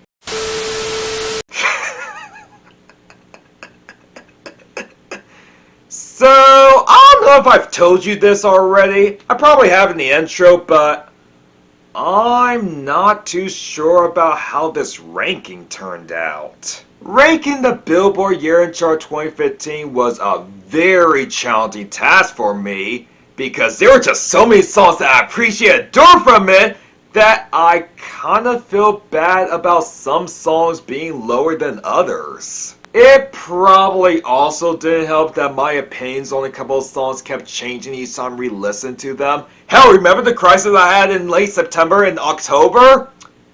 But I think it got the hardest when I had to figure out what exactly is my favorite hit song of 2015? Like I said, before I finished uploading part 3 of my 2017 Rankdown, I was certain that Uptown Funk was going to be on top since that was a song that I was, and still kinda am, addicted to. And even though I still kind of feel guilty for not having it on top, I just had to accept that that song wasn't the only almost masterpiece that exists on this year-end chart. Like, as much as I love that song, 2015 is an awesome year for music. And there are other great songs besides that one that I could listen to. And if I did put Uptown Funk on top of my rank down, sure, it may feel like I'm a basic bastard, but there's nothing wrong with that. Hell, my favorite song for the next rank down I plan on doing is extremely basic. But the reason why I had 6 other songs above it is more than just predictability. But that song gets so much love that it'd be fair to the other songs that I now love more than Uptown Funk, especially ones that don't get the appreciation they deserve. But here's one thing you need to understand about my indecisiveness of my ranking of the 2015 year-end chart.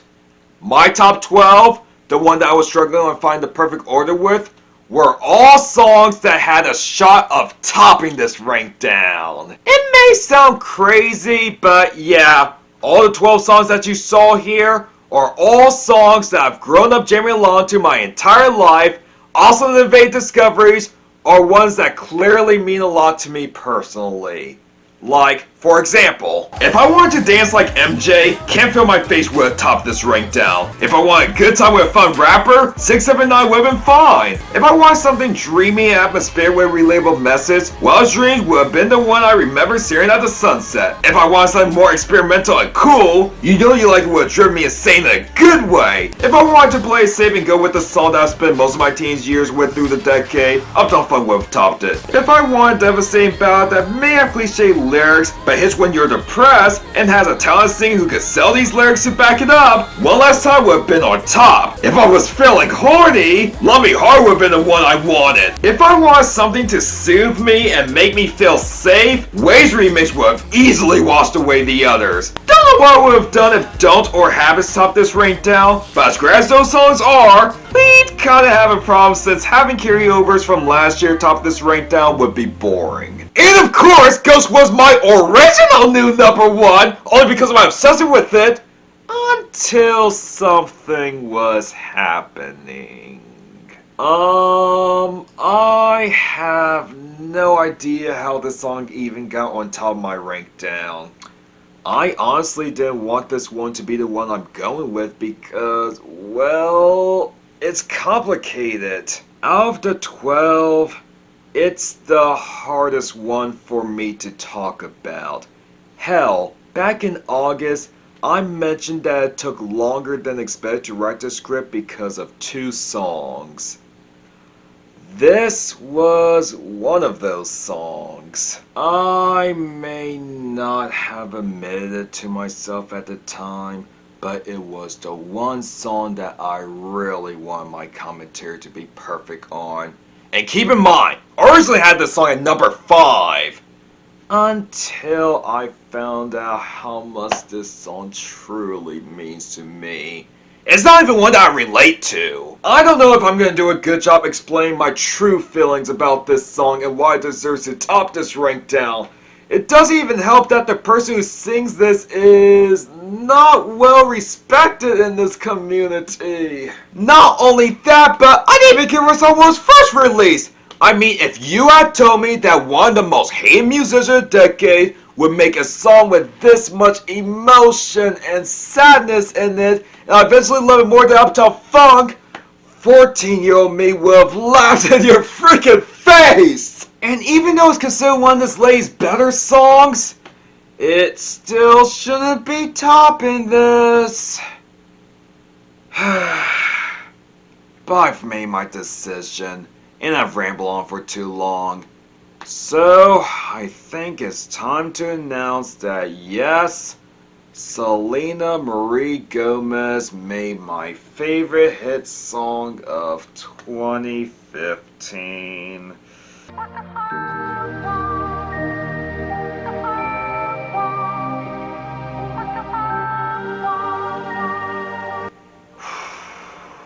You got me sipping on something I can't compare to nothing.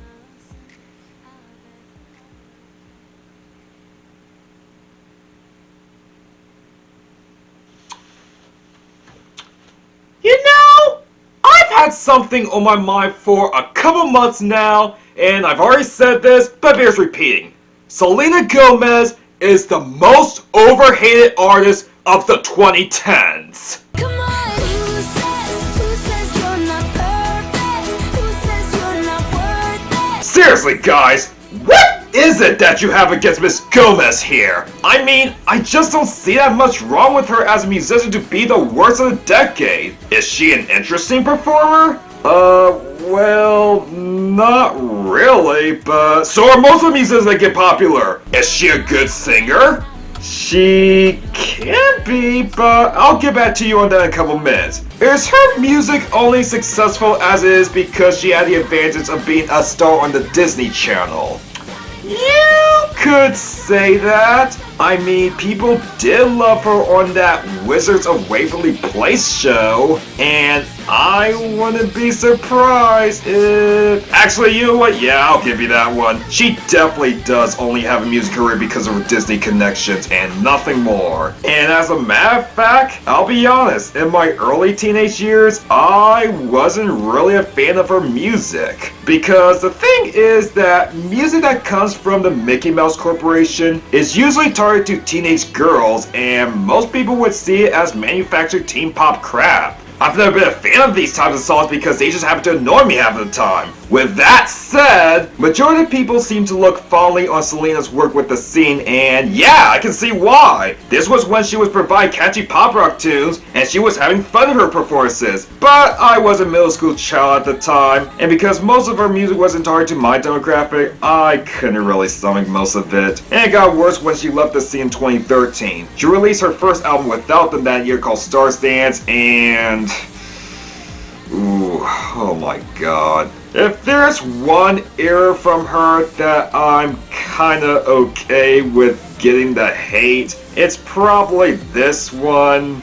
I don't really have any defense for most of the songs that came out from that era. Then she went on hiatus, and 2 years later she released her comeback album Revival, which personally was a better album than people gave her credit for in hindsight. Not only was this the first era where I actually softened my stance on Miss Gomez, but there was one song that I actually enjoyed from her even though I didn't want to admit it. That was Same Old Love. Not only was this a song that I couldn't stop singing along to in my head, but I also assumed that was sung about her ex-boyfriend Bieber. So that made me like it a little bit more since she seemed to be tearing apart one of my least favorite musicians, even though this song had nothing to do with him, unfortunately. Then in 2017, she began her Droplet era, where she was releasing songs every couple months that weren't leading up to an album, and her music just kept getting better for me. Of course, I've already praised A&Me, but Wolves with Marshmallow was a really good song. I even enjoyed Back to You, even though I might be alone on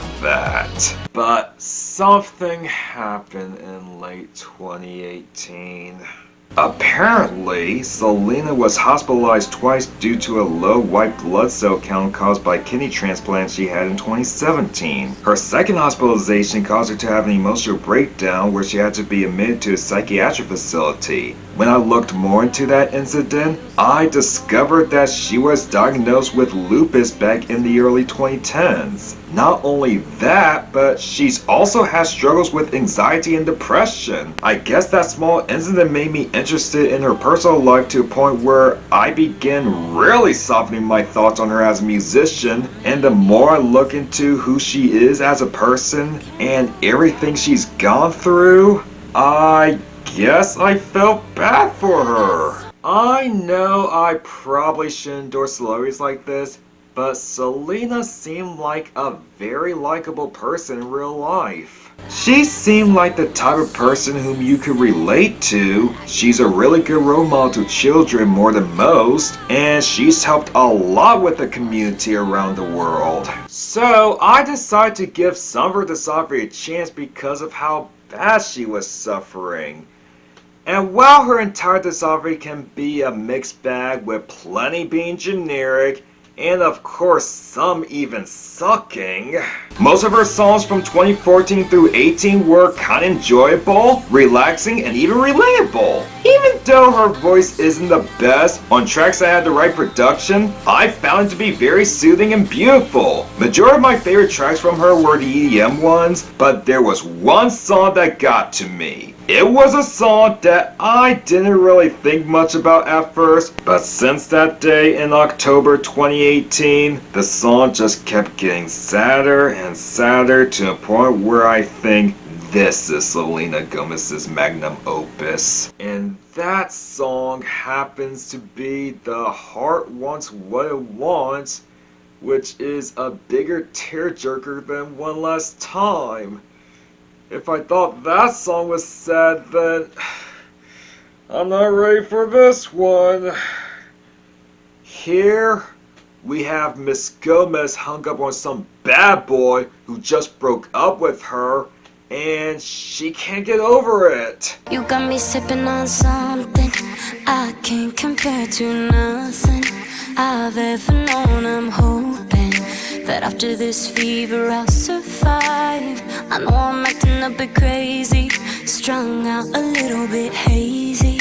Hand over heart, I'm praying that I'm gonna make it out alive. When this person is around her, her life is more positive and meaningful. You got me scattered in pieces, shining like stars and screaming, lighting me up like Venus. But all that changes when he ditches her, and that puts her in the depressed state where she's trying to forget him. But no matter how much she tries to get out of this hellhole, something just keeps pulling her back. But then you disappear and make me wait, and every second's like torture. Heroin drip, no more, so finding a way to let go. Baby, baby, no, I can't escape. No matter how many times this guy breaks her heart, and she has to sleep alone, and even if they don't have a future with each other, she's just not gonna give up on the relationship because for whatever reason, he's played an important role in her life. The bed's getting cold and you're not here. The future that we hold is so unclear. But I'm not alive until you call, and I'll bet the odds against it all. Hell! There's people out there who are telling her that she needs to get over it. The person's clearly not good for her.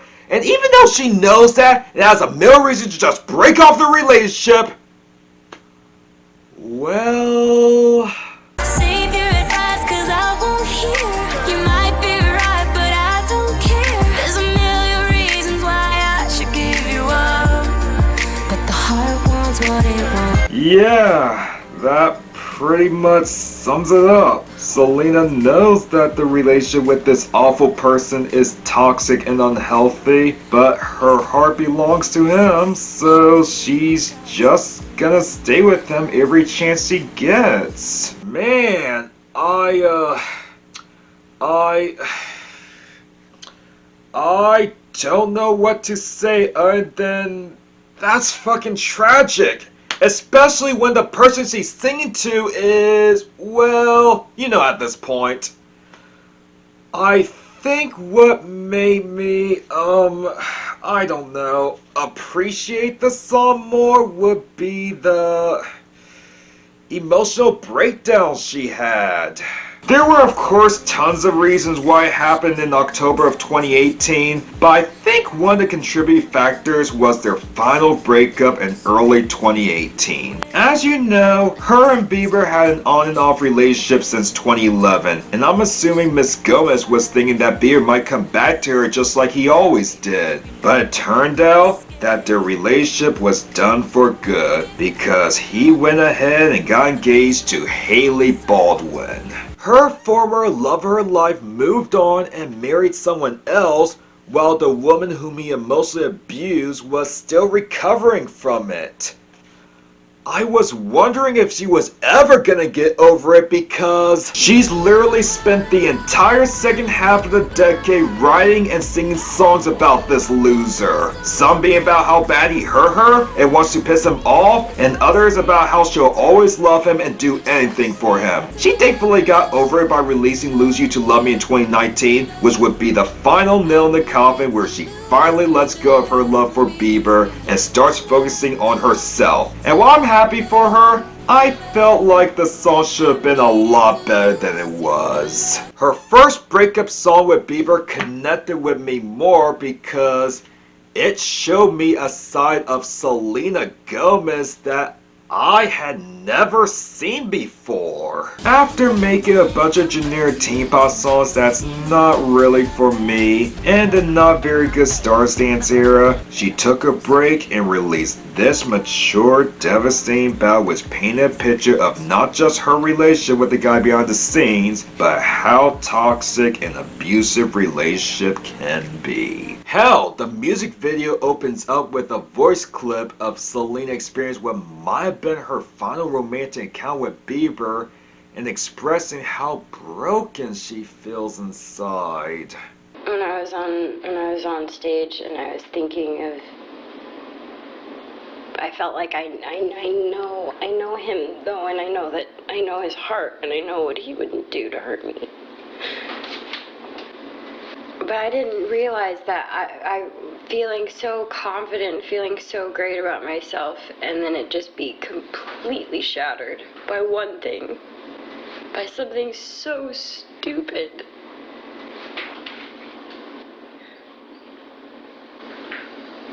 But then you make me feel crazy, you make me feel like it's my fault. I was in pain. This music video is something else. I've never heard Miss Gomez this heartbroken. It's real, it's expressive, it's sad.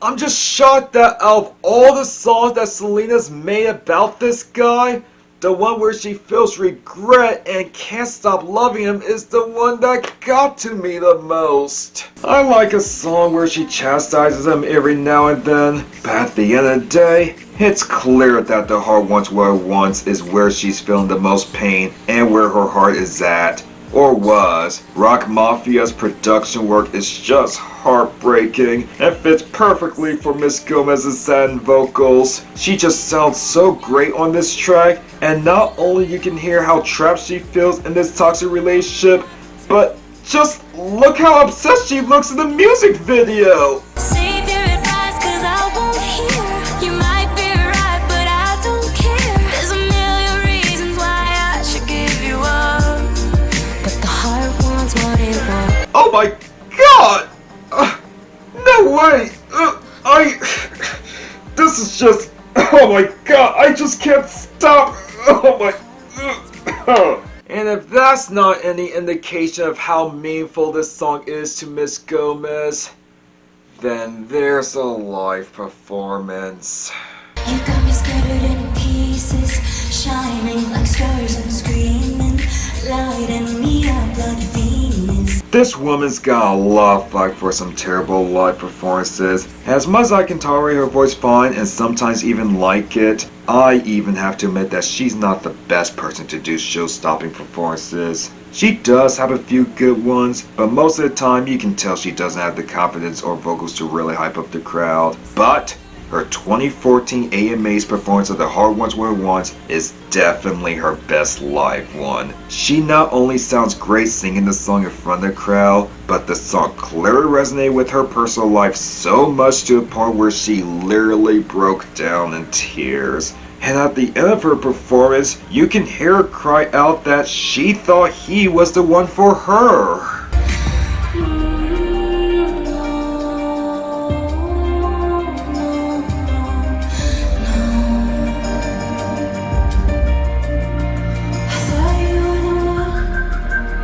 I thought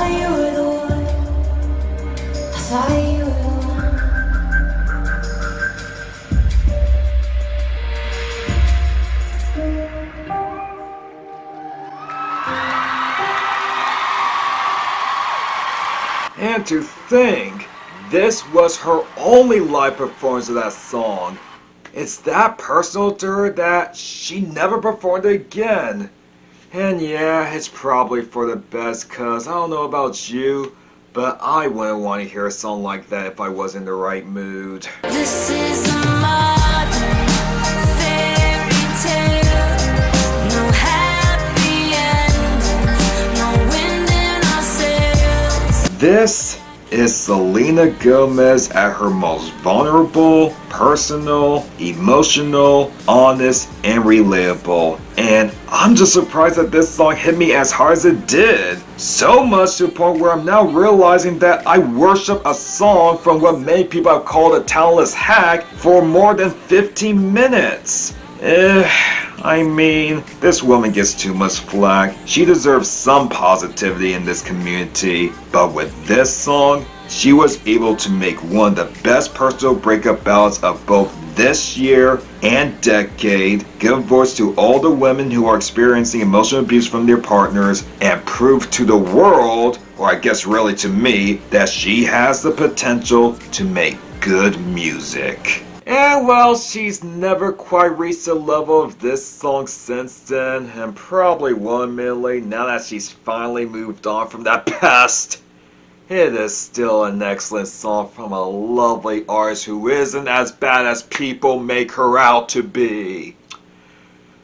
Sorry if I'm being hard, but I really don't think it's worth calling an artist who's born at their worst terrible.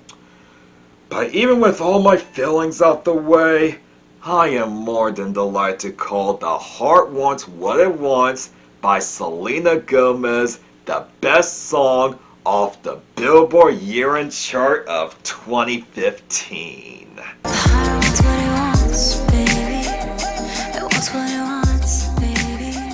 It wants what it wants. It wants what it wants. The heart wants what it wants, baby. It wants what it wants. Well, that was the Billboard year-end Rankdown of 2015. Let's see how this year did. We got 11 shitty songs, 14 bad ones, 16 mediocre ones, 7 decent ones, 21 good ones, and 31 great songs. Tallying up the score gives you a total of 306 out of 500, which is a 61.2, meaning that not only did 2015's year-end chart perform better than 2020's by 5 points, but it has the highest score out of all the 3 years I've covered thus far. And after listening to this year-end chart multiple times and really studying the music scene of this year, I can say that, yeah, 2015 was indeed a decent year for music. Hell, if we were going outside this year-end chart, I'd go as far to call 2015 a really good or even great year, and one of the best of the 21st century. But in terms of the top 100 songs of this year, it did have plenty of duds, but most of them didn't really piss me off as much as 2017's bad music, and most of all, I'm able to overlook the bad songs because the good songs were so amazing that it overshadowed most of the songs I disliked from the year-end chart. And most of Truly Rancid's songs released that year did poorly on the chart or even didn't even make it down on the Hot 100. And speaking of the good songs, holy shit! This year chart may have tied the amount of songs that got a 4 or 5 or above from me with 2020, but I must have forgot how wonderful they are because the quality of these songs are even better than 2020. This is probably the first year-end chart I've covered where I felt like some of these songs were too low in my rank down. Hell, my top 2 in the good tier were very close to making the great tier. Now, I could be regretting not putting them in the great tier when I finish editing this video. It just had everything you could possibly want in mainstream music. Timeless classics that people still jam out to this day, guilty pleasures, underrated gems, and every single jar having at least one good song for me to enjoy. Well, except for the 4 country songs where all of them but the one mediocre one sucked. There were a few good country songs out there out of the mainstream though, as shown in my non-hit list. Overall, 2015 both in and out of the mainstream is easily the best year for music of the 2010s decade, where the amount of songs I like from this year in chart and how good they were incredible and go toe-to-toe as some of the finest hit songs of this decade, century, or even all time. And the fact that I decided to do full analysis on like half of the songs in the top third portion of the Rankdown, and even two wounding up to over 10 minutes, says something about how much I love these songs. This is a year that I look back fondly on, with plenty of songs being just as good, or even better than I remembered back when they were popular. And I can only see this year and try to improve on me even more over the years if I ever decide to go back or reminiscing on this legendary year, which I definitely will. And with that, we finally end our journey through the 2015 music scene by using this year in chart. Thank you so much for spending about 2 hours listening to my thoughts on my top 31 favorite songs of the year. If you enjoyed this video, please leave a like, and don't hesitate to subscribe to the channel or more of my analysis on mainstream music, current and old. And if there's something that you think I need to improve on, comment and I'll see what I can do about it. Hey listen, sorry this took so long. This was probably the hardest video I've made, not because of how long it took, but how much editing I've done on it. I really thought this would be out by the end of 2021, but it turned out editing this 2-hour video was such a beast that it came out way later than it should have.